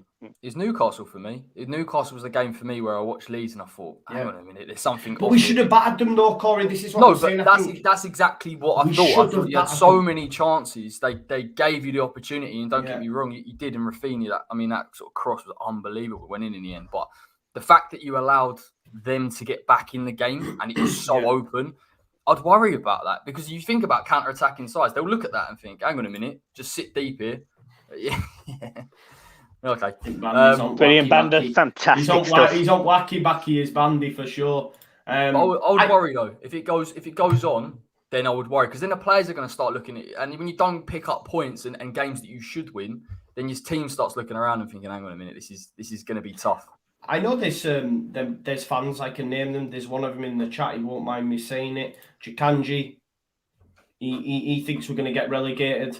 There's a few that do. I'm not quite there. What I will say is, in terms of relegation battle, you've got to remember we've got people like Rafinha in the team. I think for me, I was talking to a Liverpool fan the other day and saying that in terms of outside the top 6, in terms of individuals, there's not many better players than Rafinha for me. I genuinely do think that. Bamford, look, he's had a slow start to the season. Harrison, Rodrigo, James, maybe they're not all fully clicking yet, but I still think there's enough there to say that we're going to score goals this season. I still feel that's the case. We're still going to attack and play on the front foot. Defensively, there's concerns, but you've still got Phillips at the base of midfield, Meslier in goal. We've still got a good basis there. Yes, if we get a big injury to one of them, it's going to become tough, but I still think there's enough match winners there. Even if we're not playing well, there's enough match winners there. Look at the Everton game. As Connor said, we could have been 4-1 down in that game. Then the last 30, 35 minutes, Rafinha just decides, right, no one else is stepping up here. I'm going to be the man who gets us the result here. Meslier steps up at the other end of the pitch. That's what we've got. I don't think Norwich have got that. I don't think Newcastle, you can say maybe with Callum Wilson up top, but I think the rest of the team, you just don't know what you're going to get. Other teams like that. Watford, again, I don't think they've got those kind of difference makers. I just think we've got enough quality. Sarr will cause us all sorts of problems, won't it? Yeah, Sarr, but again, other than Sarr, we've got 2 or 3 genuine difference makers in the team, both going forward and defensively. And you're forgetting people like Llorente. Yeah, but when these people come in, but it's a 38-game season. We've got to remember we're only 5 games into the season. We've got to remember that. And look, I'm as negative as anyone at this moment in time. I'm looking at it and thinking, is man marking the way to go now? Do we need to be that little bit more defensive? Do we need to change the approach? Do we need to double mark people like Ben Rama in this game? I do think we need to change something from that, because you can't. I genuinely do think the man-to-man marking is the biggest problem for Leeds at this moment in time. I think you're looking at every single team has got a good player. Even Watford, as you just said, have got a Sarr. That's the biggest problem for me, more than anything. The problem is it's got to be absolutely on point to work. Exactly. And that risk, you lie, and Oscar, you're bang on in saying that the quality of some of the other teams now and the standard of the league has gone up so much that, you talk about West Ham, I'm looking at it thinking, someone's going to get tight to Mickey Antonio. And no one's going to go and beat him in the air. And in which case, you're going to get players going in beyond. Creswell will. Oh, yeah? Really? No, I back Creswell. I'm back against Antonio. I back Creswell. He's a superb talent, Creswell. Yeah. But he's playing against Antonio. This is No, I get it, yeah. If I wanted to put Charlie Creswell in for any game, this would probably be towards the back end. I think probably only Ronaldo and Lukaku would probably be the only 2 strikers that's been worried more about than Antonio in terms of a youngster to come in against. Because Antonio is just... I said to Corey, he's probably been the best striker in the league on performances so far this season in terms of what he's done in that West Ham team. Is it 4 goals, 4 assists, Corey? Unbelievable, yeah. I mean, his overall play in terms of assists, he's so integral to how we play. We honestly need him. He is our only striker, but you're right, it's not just the goals. Comes on, full Premier League debut, pockets him, Leeds United win the game 2-1. Honestly, Connor. Yeah, people are asking what that. Connor's thinking. I was going to say, Connor, can I just ask what you sort of sat there and I know what you do. You tend to analyse what everyone says, and you really do form a really, really sort of constructive opinion. And obviously, me and you have spoken off camera. Where's your head at with Leeds right now, and the team, etc.? Where were you? Where's your thought? No, sorry, I felt like I'm taking over your show there, Joe. Sorry, man. No, it's interesting, isn't it? It's I just find it fast. I'm reading the comments as well, see what people are saying and what you guys are talking about as well. I think just in general, obviously, we don't have the longevity of the injuries, which is a positive and a negative, I guess. But for me, we've got a really, really tough run in December. And I think what we've seen with this Leeds United side is it's based on confidence. We've seen that for 3 years now with the mainstay of our squad, momentum and confidence, really. But I think these next 5 games, what have we got? We've got Watford in there, Southampton, Wolves, Norwich. These are huge, huge games for Leeds United with what's coming around the corner. What you don't want to happen is to get into November, December and not pick up a win. KG was completely right. The Sheffield United problem was they just couldn't get out of that rut. And I'm not saying we're in a rut at all, but what I am saying is I know there's people saying that we're coming back, that players are coming back, this, that and the other. But as Corey rightly said, it's like driving a bus through that midfield at this moment in time. And that's exciting for opposition teams against Leeds. And I feel that this man-for-man system, like Oscar was saying, it's just hurting us at this moment in time because, as Corey said, you have to have the players to be able to do it. And at this moment in time, we don't. And we're not. I said to Joe on my stream, Oscar, and you might agree, you might disagree, but in terms of efficiency in front of goal, it almost feels like we've gone back to championship circa in terms of needing 20 chances to maybe have 4 or 5 on target. I'm not saying we're a championship. I even think I don't mean that. I mean just in general in terms of the offensive threat, and I just worry about this over reliance on Rafinha at this moment in time. And I do completely agree with you. He is that X factor, but I wouldn't necessarily agree with other sides in that relegation battle not having the X factor, because I think most teams do have that in the Premier League. And as Corey rightly said, the Premier League has massively evolved this year, hugely. It's the best Premier League I've ever seen. Yeah. So am I worried? No, not right yet at all. But I think it's 10 in it, bro. It's 10. Yeah. Game. Yeah, exactly. Yeah. Before you come in, Oscar, and the reason I just had a look as well, Connor mentioned November, December, and I'm like, I know we've got some difficult ones. If after then 10 games, after playing Norwich, Southampton, Watford, we're in a shit position, let me just run through what comes next, yeah?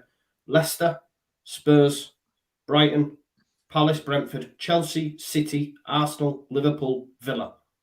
That's your next 10. I mean, that's a murderer's row, isn't it?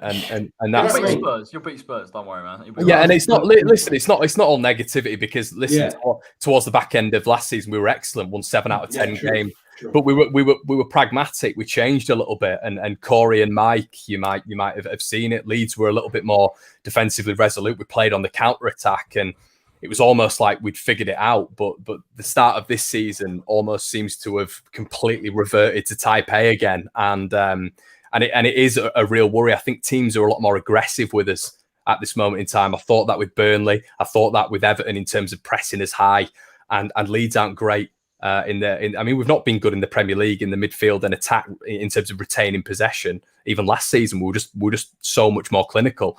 So teams are pressing us a little bit higher at this moment in time, and they're figuring out Leeds' weakness. I just see West Ham doing that in abundance on Saturday. But I'm not saying this is it and all this sort of. I'm not 100%. I don't think we will get relegated, but I think these next 5 or 6 games are critical with the run after that, and we just do not want to get in a rut in the Premier League. Because as Joe rightly says, that November-December run it's murderer's row, isn't it? Do you know what? As well, and we were speaking about this, Connor.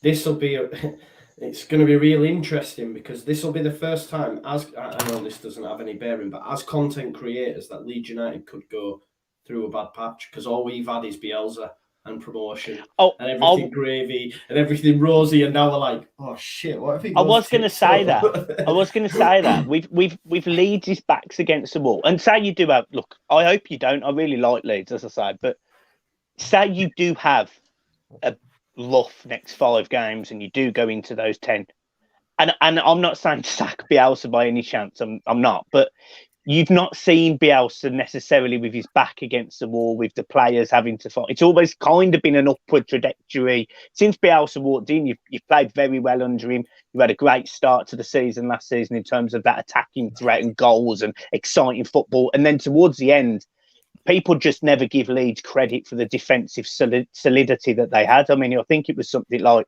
7 clean sheets in 11 games, as well as those seven wins in 11 games. And I think you ended something like 5th or 6th in terms of clean sheets. Leeds were very good defensively last season. But if you have that bad run, is Bielsa genuinely the right man to get you out of it? Or do you worry at that point? Listen, 1,000%. no one on my watch. If anyone was to come on my stream and said they would never come on again. This man, as give me my best time as a Leeds United fan, the football that I get to see in the flesh week in, week out, the position we were in and where we're at now. I'll never ask for this man to go. I think like Sheffield United fans with Wilder, they never wanted him gone. I think the only situation you are more likely, and someone mentioned it in the chat, you are more likely to see Bielsa walk because he doesn't think his methods are working anymore, as opposed to anyone say, get him out of the club. And if anyone's saying that, they're off their head and they've got short memories, for sure. But listen, I know a lot of people in the chat, you might as well. I think it's a worthwhile discussion to have where we're at. But the thing is, though, Joe, we're at 5 games' time. Go on, mate. Is it? I mean, I just feel a bit uncomfortable, the fact that we're 5 games into the season. We've got tons of injuries. Let's look at where City were after 5 games last season. I mean, things can change very quickly in football. You think if we can get, as Connor, I totally agree with what Connor was saying. The midfield is clearly too open.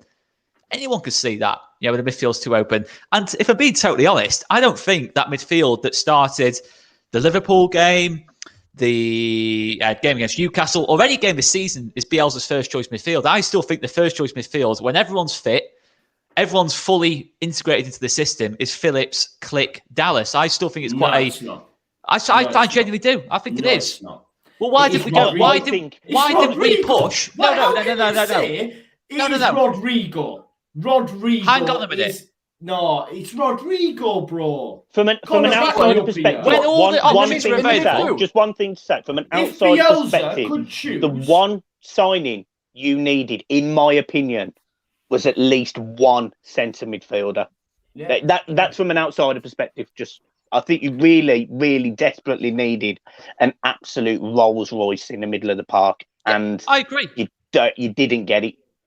I don't even think they needed that. They just needed a player. Joe, explain to me. Okay. He's 11. No, explain to me, right? Everton is the only game. Everton's the only game where we've had a full squad, fully fit, other than Llorente actually at the back, and Dallas Click started in midfield. Rodrigo didn't even come off the bench in that game. That's the only game where I've had all the midfielders available in one. That's the only game. And to be fair, we weren't particularly good in that game either. I genuinely do think Phillips, Dallas Click is what he goes with. No, I do. Well, why does Rodrigo finish last season up top? So in that scenario, why has he persisted playing him in midfield then? If he don't think he should be playing because we've had Llorente out. Bailey's had to go to centre back, and Dallas has gone to right back. No, but Oscar, even last season when we didn't have injuries, he still played him in midfield. If he didn't see for the first half, second half of the season, it was Dallas, Roberts or Click, Phillips. Rodrigo couldn't get in the team second part of the season. Now, the only reason I say that is that I do think Bielsa can see the problem. I do genuinely think he can see the problem. It's just like we've got a real problem with injuries. We're having to play Rodrigo. And do you really think after Rodrigo, he's come off, how many times has Rodrigo come off at half time? Bielsa's not happy with Rodrigo. There's no way he's happy with Rodrigo in that position for me. I just don't see. Why would he come off 3 times? But by 45 minutes. By that logic, though, you would say he's not happy with Roberts and he gave him a new. But the only reason I make that point is I don't think this is anywhere near Leeds at full strength. I think it's hard to make the judgment, especially 5 games into the season. That's why I said 10 games in, bro. That's why I'm saying I'm not concerned now. There are certain sections that are, but 10 games in just because of the teams we play. Look, Norwich, like we say, Norwich can't beat anybody. If Leeds get to that game and we lose, then I'm concerned because we've not beaten Burnley, we've not beaten Newcastle. We haven't. And this is all hypothetical. You know, we may over the next 5 games. We might get a win Saturday and everyone will be bouncing, and I'll be here next week going, Corey might get in the bin, Leeds are going to get top 10, it's on. That's what happens. You know, football fans are fickle, 100%. No, exactly. The only reason I point that out is that I think the big thing for Leeds is the man-marking system, or we just need to make that midfield more robust, more workmanlike, like we did second part of the season. You know, putting the Dallas click in there, the legs, the pressing with Bamford, with Harrison, with Rafinha, a proper unit, 5 just pressing together, Phillips just going in behind it, the back line pushing up. I couldn't believe how deep we were against Newcastle. Watching that goal back, you've got 4 or 5 players almost deeper than Meslier. You know, they're almost on the same line as Meslier. They're almost in his way. I'm looking at it thinking, that's not Leeds. That's not the way we play. And you're just thinking, it's just like the whole team is naturally worried. And I think I don't want to start Rodrigo, but it is partly Rodrigo's lack of pressing, to be totally honest, in that midfield position. I just think it causes us problems. This is what I'm saying. So why is he playing in there? But the only reason he's playing there is because Dallas had to go to right back. Because Llorente wasn't available, Koch wasn't available, Struijk wasn't available. I don't think Rodrigo would have started that Newcastle game. And I do think when we get a centre back in, we can put Dallas back into midfield. We can be more solid. We can. I want to see more from Click. Click's one of my favourite players in this team, but I was really disappointed with Click against Newcastle because I saw it when we went 1-0 up, and I've said this to you before, Joe, and I agree with you, we should have battered Newcastle from that point. The crowd had turned. It couldn't have been any more perfect conditions-wise for us. The crowd's turned. We're pressing them high. Rafinha's having an absolute unbelievable half. Richie can't get anywhere near him. Richie's on the booking, I think, early on in the game. And you're thinking, you just need someone to put the foot on the ball. Let's have 70, 75% of the ball, completely suffocate Newcastle, where they just can't get any spells of possession. But every time Click's getting it, you know, you just thought at times, can you just put your foot on the ball and slow it down a bit? You know, it shouldn't be turning into a basketball game against Newcastle. It really shouldn't do. Compare it to last season. You know, we outplayed Newcastle really last season in those games.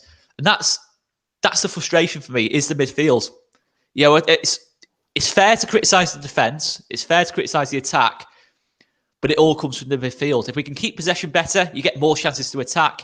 If we can defend better from the front, it puts less pressure on the defence. I think it's a domino effect. We sort out that midfield, make it more workmanlike, get some players back in. I think we'll be absolutely fine. I do think we'll be absolutely fine. But we're not going to do as well as last season. I would say, just on that last point, I mean, I don't want to be disrespectful, but when you look at some of the players that you are mentioning in your midfield, Calvin stands head and shoulders above them. And you're talking about Dallas and Click. If they're below that level and they've performed badly this season, then the whole team drops off. You look at Alien, hasn't performed well again. Is the quality there? Do you see what I mean? You need all of those players to perform at that level. If the press is off, if anything's off, then it falls apart. And I don't know whether the actual quality, the technical quality of those players, I think you've got some fantastic players. Rafinha, one, Llorente when he's fully fit. But when they're playing and their level's off, that's where I would be worrying, because it's not just a couple of players. It's not just a system. It's, you know, it's integral to what's going on. So I do think we'll buy a midfielder in January. We'll buy a midfielder in January. I do see that situation. We'll have to. If it's as bad as if it does get bad, we will. I do think we'll buy a midfielder in January. I genuinely do. Connor, do you think we will? No. No. So I'm trying to think. I'm trying to keep this positive, but I just don't see. I mean, when would he start a game for Leeds if he's bought in January? You know, for me, Bielsa, it has to be a specific player, and in the summer, because it has to be. He was sold on Cuisance. Obviously, Cuisance had issues with his knee or whatever. Then we never revisited it. He was sold on Gallagher because he was the perfect fit. Everyone else that came after Gallagher that was linked, he wasn't willing to pay the money for, and the money was there. So for me, it has to be a midfielder with certain qualities for Bielsa to say, yes, go and get him. Because any other manager in this division by Bielsa would have just bought someone that could have done a job. Do you think? But how can we praise Bielsa so highly then? if he's not prepared to strengthen your weakest areas simply because he's not picking. Like, it doesn't make sense. Look, I appreciate he's been fantastic, but a lot of the players, and this is from, I remember having this conversation with Connor last season. Leeds did very well with players that mostly were bought in, in a championship side and worked really hard. And if he's not prepared to go and strengthen his midfield, then why, as a fan base, are we just allowing that, why are you just allowing that? Because Bielsa's the chosen one. Yeah, and it's easy for you, and I get it, and I understand how, as not a Leeds fan, to hear us say it, you're like, why are you questioning? But I get it, I do, Mike. But for me, he can do no wrong. It's not worth it's not worth you guys panicking about not having a central midfielder till January for Oscar to want a central midfielder now. I mean, Everton are in the same boat, by the way. So, I'm not. There's lots of areas I'd like to strengthen. The right back would have been lovely, to be honest. I just don't quite like. There is blame pointed within Everton about the recruitment. Oh, Mike, there should be blame pointed at Bielsa for the recruitment. That's all I'm saying. Mike, Bielsa's made mistakes this season. There's no doubt about it. I mean, the problem I've got with this season is that we've had problems in spells of all 5 games, I think. And they've been quite obvious from the first minute. We have had problems with, it's more been individuals. Like, it was Saint-Maximin on Friday. I never really felt we got to grips with Saint-Maximin at all. I don't really know who was supposed to be marking Saint-Maximin, to be honest. Sometimes it was Cooper, sometimes it was Firpo, sometimes it was Ayling. I just thought we never really got to grips with that problem. Just one thing on that. Just one thing on that, Oscar. Why didn't KP just follow him round? Well, that's what I mean. Could we have maybe changed that up a little bit? But this is what I don't understand with the game plan going into that. If Alan Saint-Maximin is your only threat in that side, Callum Wilson wasn't available. John Joe Shelby wasn't available. I know he's not featured much, but he can create. I struggle to understand why he wasn't completely man-marked at the game, out of the game. And what I did think is when KP went up against him in a couple of individual battles, he bodied him. He got the ball off him. He recovered the ball very nicely and started playing really economically up the field. I will never understand watching that game how that guy got so much joy. He's world class. We all know he is, but I think we made him look even better than he was on that day purely because he got the time and space. Class. I don't rate him, me, Connor. The thing is as well, though, in terms of ability, I guess technical ability. Yeah, okay. But it was a similar thing against Pogba in that first game. We saw the problem from the first minute. It was kind of, is it Ayling marking him? Is it Robin Koch marking him? But Robin Koch's on Bruno Fernandes. Bruno Fernandes keeps getting the run on Robin Koch. We never really adjusted to that situation. Everton, it was more kind of Damari Gray on that left side of the pitch. I thought Doucouré was actually superb in that game as well. Yeah, Liverpool, it was just Salah and Mane. We absolutely couldn't cope with just the quality they've got. We're talking probably the 2 best wingers in the league there. But having said that, I think if you have, I don't want to keep going to it, but a Dallas and Click midfield, and I agree with Corey, Dallas and Click don't stand out technically in this league. They may be doing the championship, but they don't stand out technically. But in terms of pressing, I don't think you can ever have a criticism of the way Dallas and Click press the ball. Click can have a terrible game in possession. but you can have but it's just so important to us how we press. I mean, I think all stats on, we have touched on it. Our pressing's clearly been weaker this season. And unfortunately, you go back to the factor of it is that Rodrigo can't run in terms of off the ball. He doesn't run off the ball in that kind of sense. He's a very, very good footballer, technically.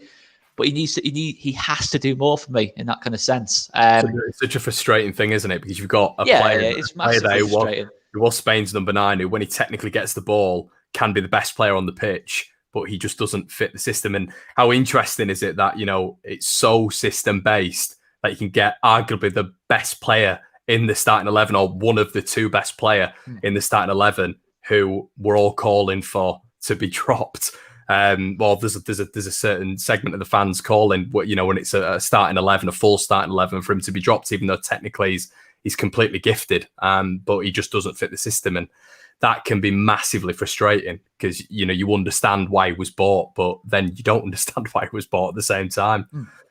I think the thing with this Leeds team, it's just confusion. I'm just a little bit confused. It's the first time where you're thinking, I don't think there's anyone individually I can blame, but no one's coming out of it with any, other than Rafinha and Meslier. and KP, our 3 best players, by the way, for me anyway. I don't think anyone's come out of any praise really from this season so far. If it's Orta, Bielsa, I think everyone's got to look at it and say, maybe we have made a couple of mistakes. Maybe we have, but we've still got a January window to sort it out. We've still got players to come back in that we signed in the last window. Was Rafinha not in your top 3 players then? Yeah. I didn't hear Rafinha. Rafinha, Meslier, Phillips for me. I think maybe you can put Llorente in there if you want a 4, but I think for me, they are the 3 so important players. But I'll say again, I know what you were saying about the difference makers, but you compare like Meslier to what kind of like the other teams have got in goal. I still think he's a far better goalkeeper, and he's going to save it. If we're being honest, Mellier's probably saved us the 3 points that we've earned. We could have easily lost that Newcastle game.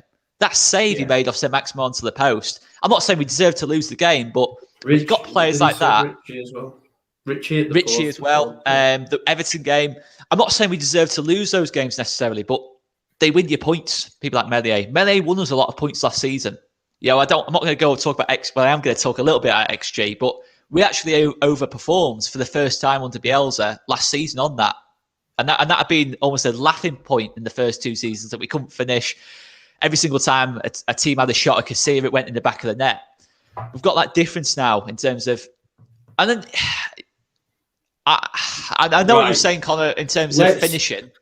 I feel like I've just realised we've done about an hour. Yeah. Right. It's a talking point, though, isn't it? I feel sorry for these 2 because we've spoken about Matt, get it out, lads. Get it out. Mike's loved it. Mike sat back, took it in, and threw a few spanners in, and then just watched it for a bit. He started it all. Yeah, exactly. He did. Listen, sorry, boys. What's going to happen is Rafinha, Harrison won't be doubts. They're going to play. We're going to beat West Ham 2-1 on the weekend, and Creswell's going to get man. Yeah, no, but that's the massive outlier, isn't it? If Harrison, they're not out. Bielsa's unsure. So if they are fit, then that is a whole different ballgame. And are West Ham going to prepare for Leeds without Rafinha and Harrison? Because that'll be interesting. I don't think you've got enough even with them 2, if I'm honest. No, I mean, Corey, mate. I'll give him credit. I'll give him a lot of credit, right? I'm just. I think it's too. At the end of the day, Corey, you're not Barcelona under Pep Guardiola. You need to just, you're not Barcelona under Pep Guardiola, mate. With what Corey's saying, you can, okay. And this sounds like I'm validating what he's saying here, but Harrison and Rafinha, they can. I think Rafinha, not Harrison, but in terms of X factor moments, Rafinha is that guy. But in terms of central spaces, that you're gonna completely expose throughout, 90% of the game, West Ham are gonna find some joy there, aren't they? All I'm saying is, right, I'll give a fair account of Leeds, right? I wouldn't say it if I didn't mean it, and I just can't. Earlier we talked about the 2 teams complementing one another. I'm hearing myself. What's going on here? But in a serious, I just can't see it. West Ham would have to be so expansive and so overconfident that it would give you opportunity. That it can happen. I'm not saying it can't, but I just think at the minute with the way that we're playing, I just can't see it, lads. So no. Well, listen, for a fact, come whatever time it is, Corey, I'll be straight in them WhatsApp DMs. You know what? I'll come on here next week, and if you beat us, I'll sit there and I'll have my hands straight up. But hopefully, I'm not. I'm unbeaten on this show. I'm unbeaten on this show. Stick your bubbles up your ass, man. You're getting it. Bubbles, man.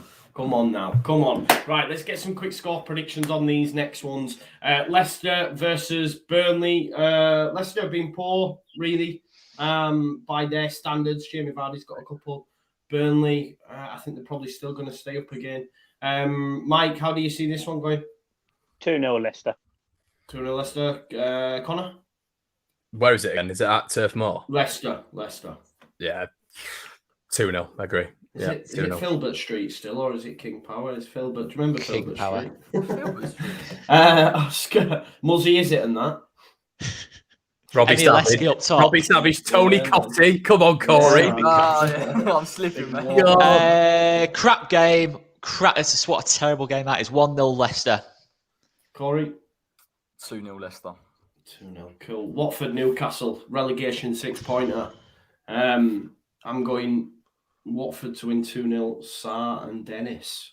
Connor? You know, what if they win this game? What point total will they be on? Now, will it be 9 or will it be 10? 3 wins.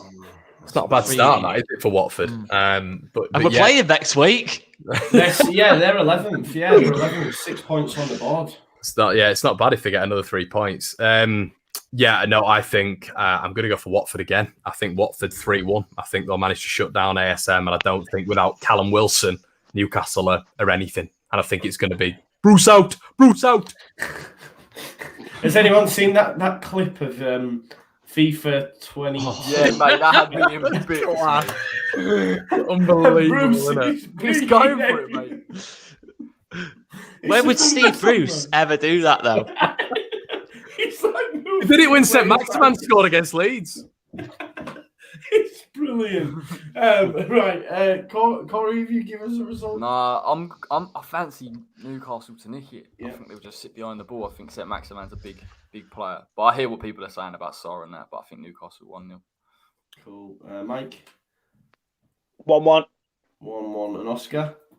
2-1 Watford. Yeah, I agree with that. Sorry, I just can't get that video on the edge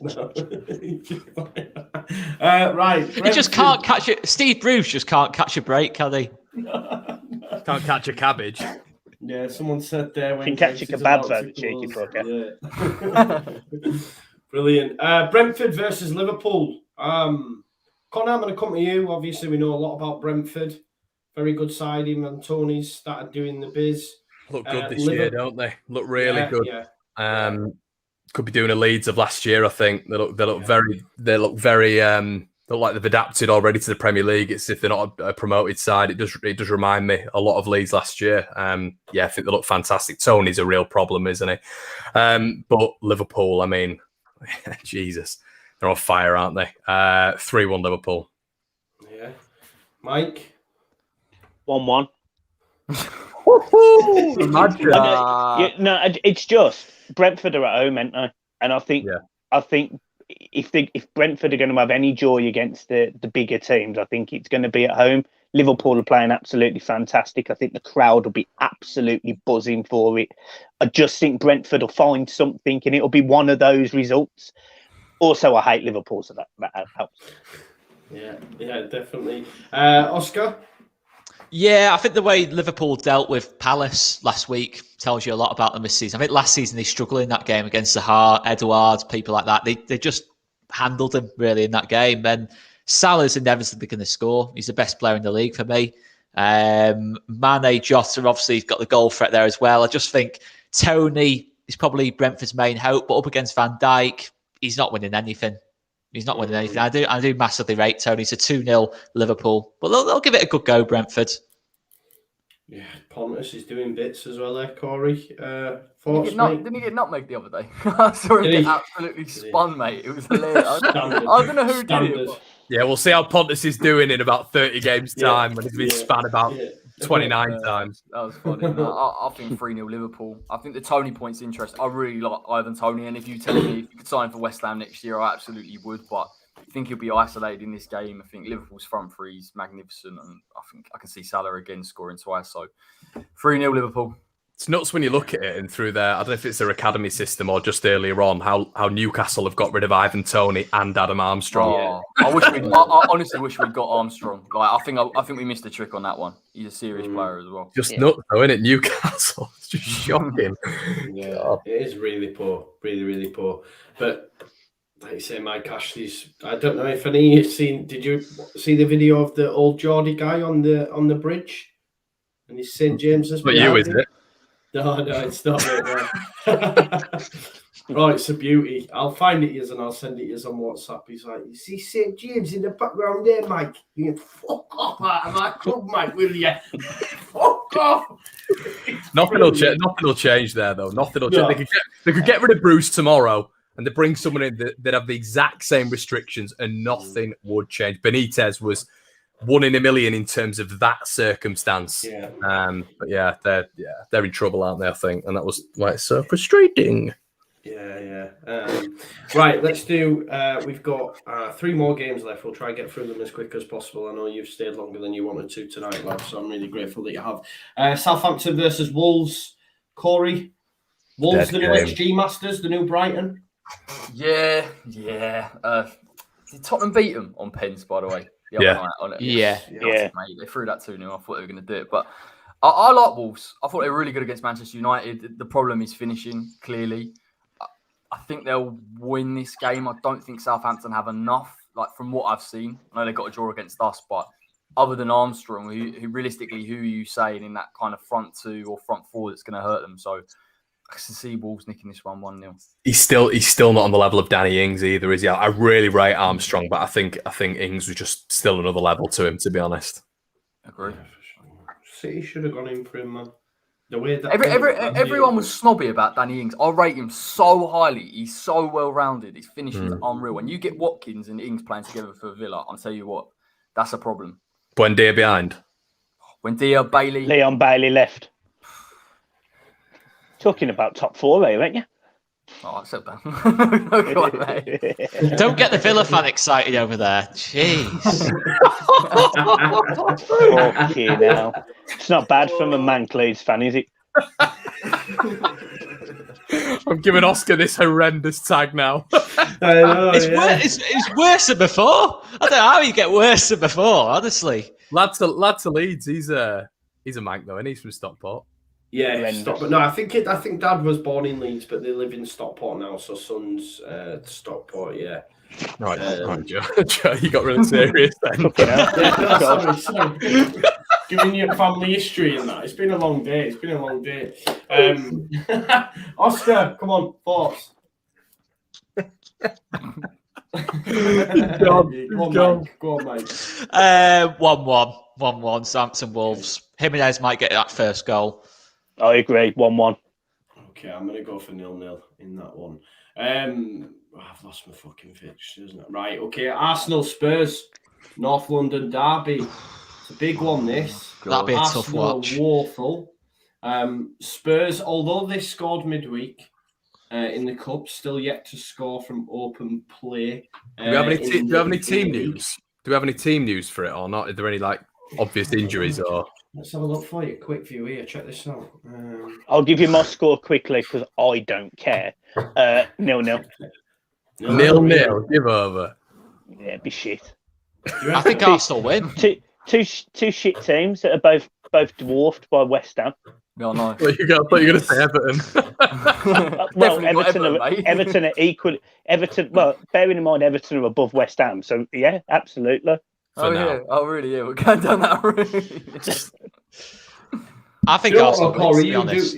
What you say, sorry, Oscar? I think Arsenal win. I just think Tottenham have absolutely gone in terms of not being good enough. The way they imploded against Chelsea and Palace, I'm just thinking away at the Emirates, it'll be obviously full house. I see this, but I think props needs to be given to Tuchel for that.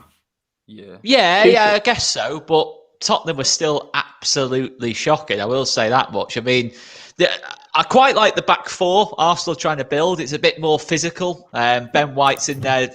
It's a bit more protected now. I think that Tomiyasu and Gabriel are a bit more physical. I'll give him that. Again, going forward, they're not particularly great going forward, but I just think they've just about got enough to do Tottenham in this game. I'm going to go 2-1. Cool. Mike, you give us yours. Connor? 3-1 Arsenal, I think. Yeah, I think they're going to compile the Spurs misery. And I think Arsenal have won. Is it the last 2 now or 3? Can't remember. That's 3 games now. They're getting excited, aren't they? Arsenal fans have won 3 in a row. Do you know what? Keep him in, mate. I'll go as far as saying that Nuno will be sacked by February. He's one of those. He's definitely a manager who is. I reckon Levy appointed him, so he could be a quick sacking as well. Do you know what I mean? Yeah. I feel like it's not that big. He's on a 2-year deal, isn't he? So he can sack him and not have to pay too much. It's like the ideal is Conte, but can't get anyone in. Who's the budget when we can get in? Nuno, he'll be a time filler. So yeah, definitely. It's crazy, isn't it? Because he's just a BTEC Mourinho. Do you know what I mean? He literally is. I think. He's nowhere near as good as Mourinho. I was buzzing from an Everton fan perspective because obviously we were heavily linked with Nuno and Rafa. I was very happy that we went, even though the Liverpool connection was there. I was happier going with Rafa than Nuno. Head and shoulders. I mean, hasn't he won Rafa's won the Champions League how many times, hasn't he? And Nuno won the Championship and League One. Oh, well, there we go. I don't even mind Nuno. I didn't know there was that much hate for him. No, it's not hate. No, it's not that. It's not hate. He's all right. You just don't rate him. I just don't. Yeah, I don't really get it. Spurs is too big for him. It was never the right job for him. There's when Harry Kane, I forget who brought it up. I don't know if it was on this show or another. But when Harry Kane doesn't get a touch or a shot in the opposition box for the first time in his career, there's an issue there. Do you know what I mean? Yeah, it's the same issue he has for England, though, as well, playing too deep. But that's a long story I don't really want to get into, but pisses me right off. See, I still think, there's a lot to be said. Do we not think a coach has an impact on that whatsoever? Do you know what? It worries me. That Conte. Got two shit managers. But like he's allowed to do what he wants, and it's so ineffective. It's actually painful. He's literally one of the best strikers in the league, and he's playing at left back. And it literally goes against the whole point of him dropping deep, to the point where defenders will look at him and think, if you want to go and sit alongside your midfield, go and do it, mate. There's absolutely no problem there. But I agree. I think Nuno, you look at that. See, our centre-backs would follow him. It'd be genius from Kane. It'd be genius. He's like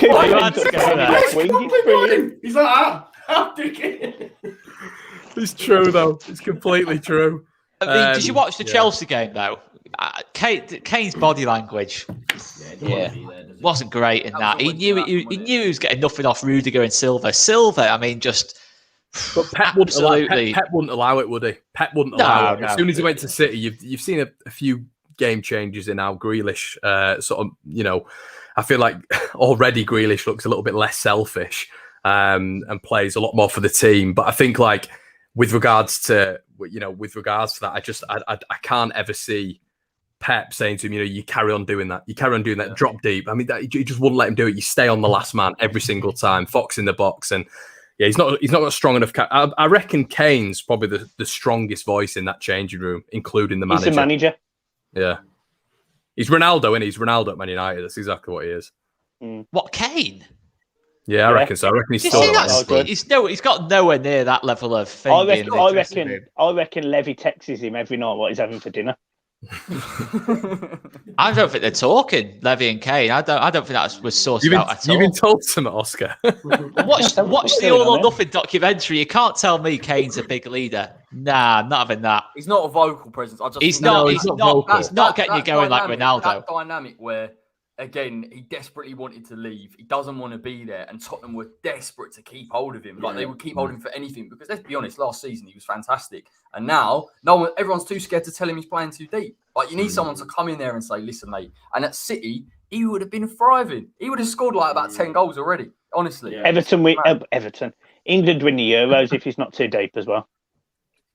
Yeah, it's silly, man. You need a big personality to come along and say that's enough, mate. Come on, you've had your fun. I'll do it. Big lunchbox over here. James Gordon wannabe. Do you not think? I know it's been done to a death, but surely Spurs are going to regret the decision because what they're going to get for him next year? 6 million. They'll get 70, 80, I think. I just love how you just stuck with that 6 million there. There was no 6 million, not 7. Do you not think there's a chance Kane goes to City in January for a massively cut price if City are nowhere near at it and they've got that chance of winning the Champions League? I don't think Leeds will let him go in January. I think he'll say it's too important, even if he's 6 million. What, even if they're like below Leeds at that point? Yeah, but what leverage does Levy have then? Like, what can he do? If you sell Kane in January, what on earth is he going to do then? What, just play with the existing squad and finish 16th? Run off to the Bahamas is an option. Bring in Bamford, yeah. They probably. I wouldn't surprise me if they did that. Just as in, like, put an offer in for him. At least try. I think he fits the Spurs mold. I think a lot of Spurs fans wouldn't accept it. Like, I think they think they're bigger than that. But I think Bamford is a perfect replacement for Harry Kane. I really do. Sorry, lads. He's not at that level for me. Yeah, but playing with better players tend to raise their game. Look at Tom Davies. He misses a lot of chances, though, doesn't he? Reckon imagine the spotlight on him, though. If he's missed players? Look at Joe there. Which better players? You absolutely wrestled Joe over there. I think Ollie Skip and Harry Winks. Fuck off. No, I think you know, Lo Celso is probably slightly better than Dallas. I think. Give over. Sorry. They won't even get on our bench, man. Oh yeah, that's it. Although you'd still play Cooper over Dyer all day. Yeah. I think Leeds fans would actually back that, to be fair. Cooper would actually get in ahead of Dyer. Got that dodgy right back in as well, haven't they? Emerson, Chicken Royale. Oh, dear me. He looked good against Chelsea, didn't he? The Zaha that experiment was the funniest one. Just putting him 1 versus 1 against him. Christ.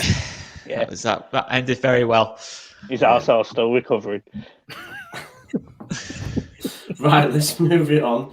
Palace versus Brighton to round off the week. It feels like there's so many games. Yeah, there is. Yeah. It's normally not this long, bro. It's normally not this long. We have spent about an hour talking about Leeds' midfield problems. Exactly, you know where everyone was like, Connor's been quiet when Mike was just like, Connor's collecting his thoughts. I was like, I just feel sorry for these two. We have to move on from this. So I was just shutting up. Ted Garron says thanks to all from USA Leeds fan. Thank you very much, Ted. Legend. Leeds soccer ball. Yeah, yeah, great stuff. Great. Brilliant. I'll send you my PayPal details over to send me that 70p. Right, Crystal Palace versus Brighton. And it's time to talk about that man, Conor Gallagher. Nah, I kid, of course, but Crystal Palace. What are you rolling your eyes for, Oscar? You were one of them. I thought you were going to go into Conor Gallagher then. He's a baller, isn't he? Listen, Brighton are my surprise package. I know that's easy to say that now, but I was saying it from before. Yeah. Right now, they're my surprise package. I said it earlier is what I'm saying. The lads will be a testament to that. I just wanted to caveat that because it's easy now to say it. But listen, I, as a Leeds United fan, would take Graham Potter in a heartbeat after Bielsa's gone. I would. I really rate him. He's had Bielsa's number on a number of occasions. I'm not saying he's anywhere comparable. I just think he'd be a great replacement for him. And he's doing bits for Brighton and they're scoring goals. But Crystal Palace, they look decent. I did say Vieira would be first manager sacked. I've rescinded that now. They do look okay. More so due to the business they've done. The business they've got Bob on, aren't they? Let's be honest. How do we see it going, Corey? I fancy Palace in this game. I do. I think they're really growing under Vieira. I got to be honest, like you, I did think he would be in trouble early doors. And against us, obviously, last half an hour, they got that 2-2 and they beat Spurs 3-0. So they're looking good. I really like Brighton. I actually think, obviously, they've become more clinical this season. And again, you're already seeing defensively they're a lot better than people give them credit for. They're not really conceding too many goals. Yves Bissouma is an absolute player. And I think he's so important to their season. But I can see Palace nicking a result here. Your man, Conor Gallagher, might be a late run into the box there, see if they can deal with it. But I like Brighton. And I think the way we were the surprise package last season, I can see Brighton being that one this season. It annoys me a little bit because I don't like them. Oscar, I don't. Oscar? Be a good game. Be a really good game. Both teams play on the front foot. There's a lot of high quality creativity on the pitch, good individual players. I mean, Corey mentions Bazuma there. I actually quite liked that interview he did the other day where he's saying he's the best. He thinks he's the best midfielder in the Premier League. I like that confidence. To be fair, he's got a swagger about him, Bazuma, on the pitch, off the pitch. It's just, you can just tell someone's a top player within like 5 minutes of watching them. He's just one of those players. He's got that kind of aura about him, and he's massive for the way Brighton play. I think defensively, I was a little bit concerned for Brighton when obviously Ben White left, but they're all right at the back. They're still up. Duffy's actually stepped up for him, but 2-2 I'll go for this one. Yes, I think he is. He played in the League Cup, didn't they? I think midweek. I thought I'd seen some on Twitter. What a player he is, by the way, as well. Yeah, they've got Lamptey. They're playing free at the back. They've got Lamptey, right wing back, Cucurella, left wing back, who looks a really good player as well. Signing. They've done good business. They kept the core of the squad together and added nice little bits and pieces to it as well. So Brighton will do well this season, but I fancy Edouard to do a bit of damage. Would you take Potter, Oscar, just as a Leeds fan? There's probably other options to go for. The only reason if we're saying Bielsa left tomorrow, Gerrard or Potter is my pick. Well, the reason I go for Gerrard is because if you step it up to replace someone like Bielsa, not just because Bielsa's a great manager, it's the personality. No, it's the personality. Because Gerrard, really? I don't think it would be as phased as Graham Potter. You're not having it, bro. It's such a massive change, isn't it? I feel at least with Potter, you've got some similarities there.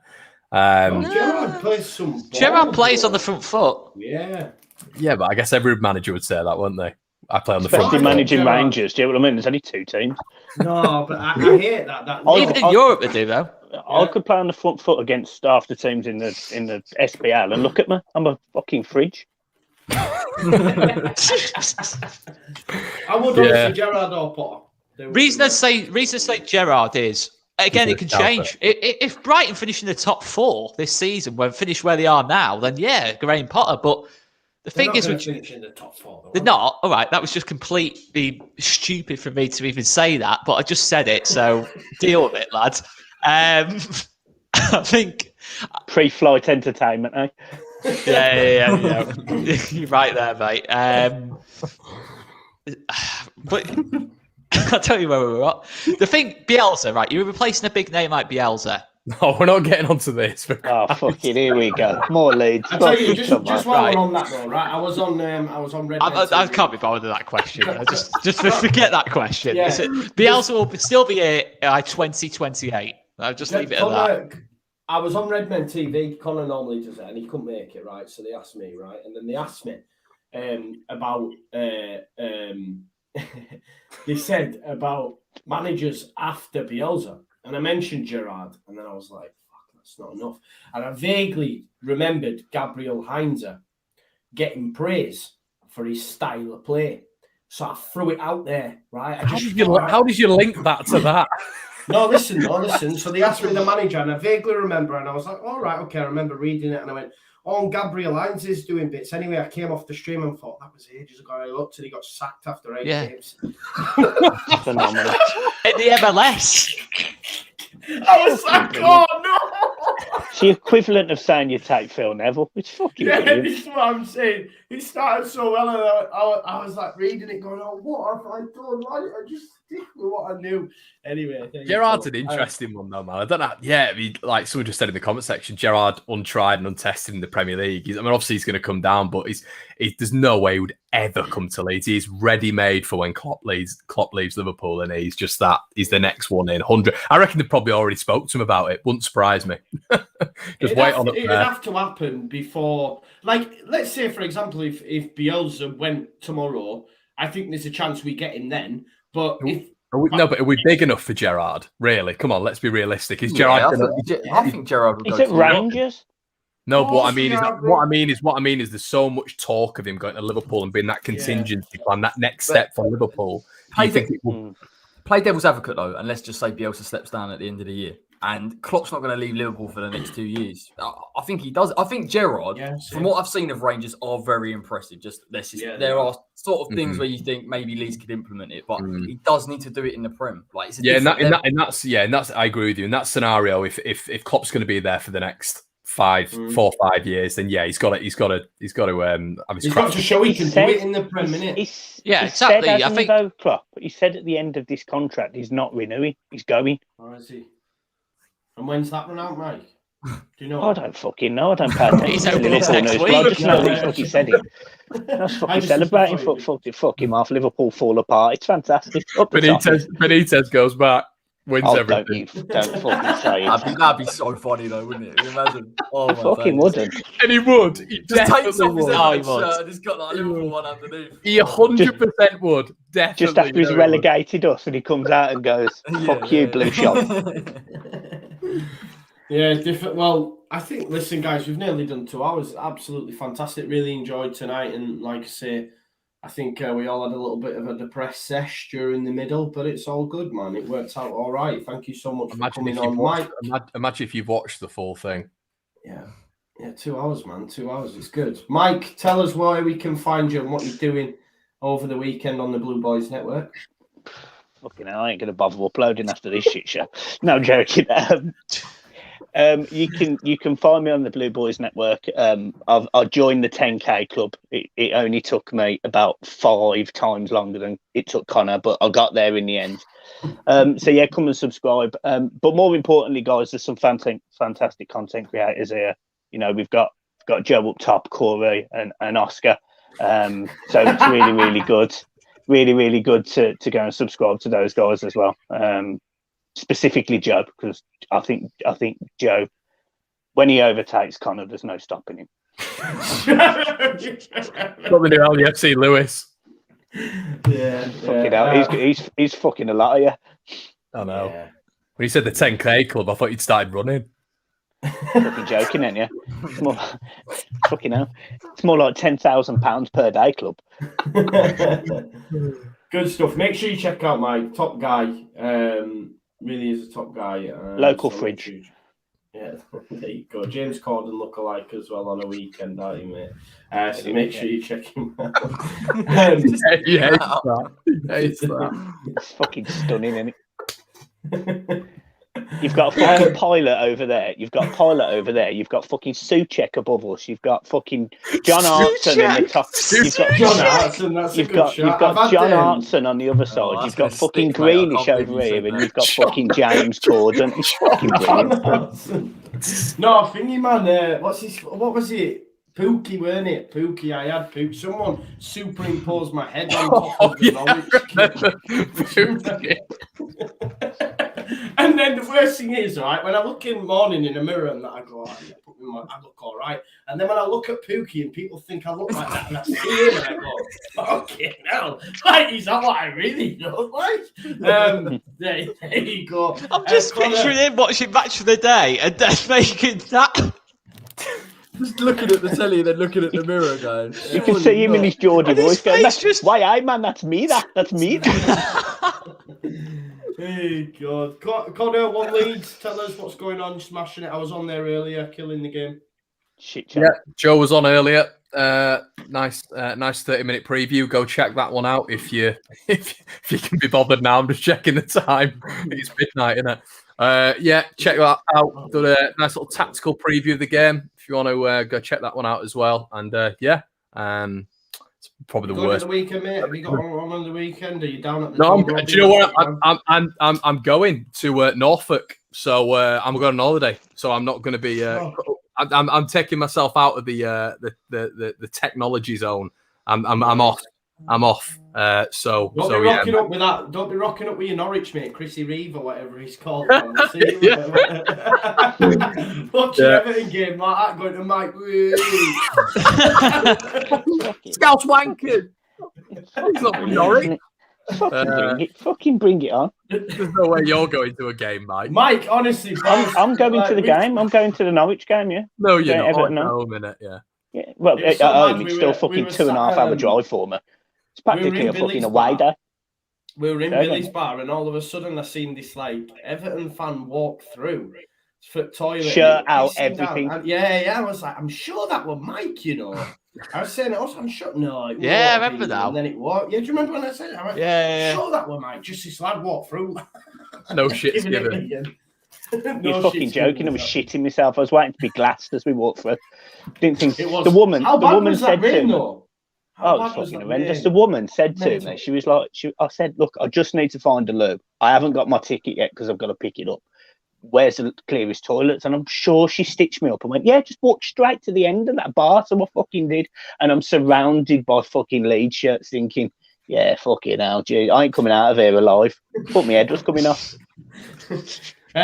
Corey, thought it was going to end up with a statue and fucking Billy. I thought he was going to fucking be on top of it, poached on top of his fucking arm like that. We fucking got him, boys. Fridge is dead. Corey, are you going at the weekend? You're not going, are you? I'm gutted. I'm absolutely gutted. Me and Oscar are gutted. We were going to have a night out. I really wanted to go. Like, I really want to go to Ellen Road for an away day. But listen, lads, you can come down to London, 12th of Jan. That's where it's at. Yeah. Get in front of the bubbles. Enjoy the atmosphere. Soak it in. It costs about $1,000 for a weekend, though, doesn't it? Down in Stick your fucking bubbles up your arsehole. Do you know what, right? Everyone hates the bubbles. I seen someone at Fulham post a picture of a pint and a glass of wine, and it was £15.80. You're not seeing the Who's guy, having a glass of wine at a football game? Is what I'm asking. He was obviously with his missus, maybe. West Ham fans. Yeah. Tell you what, mate, you're sailing Fucking very Corey. close to the win with me. A Brummy fan talking about Everton and then trying to come at West Ham. Don't even go there. Come on, Corey, bring it. Come on, fucking have it. But on a Fulham note, I don't know if you saw it. It was on social media. There's a Fulham fan, literally on the chair. They put down a Victoria sponge, and then they've got a Twinings next to it. Yeah. I'm just like, oh my days. But yeah. But there was the picture of the most Fulham-looking fan ever, and he looked like he'd just come out of Wall Street. Some man with full-on. The most Fulham-looking fan ever.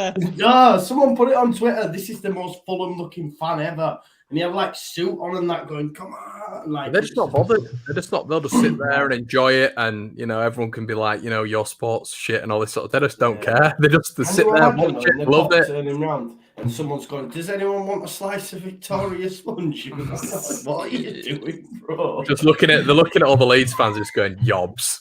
Yeah, this is a disgrace. Yeah, for sure. Chavs. Yeah, it's fucking outrageous.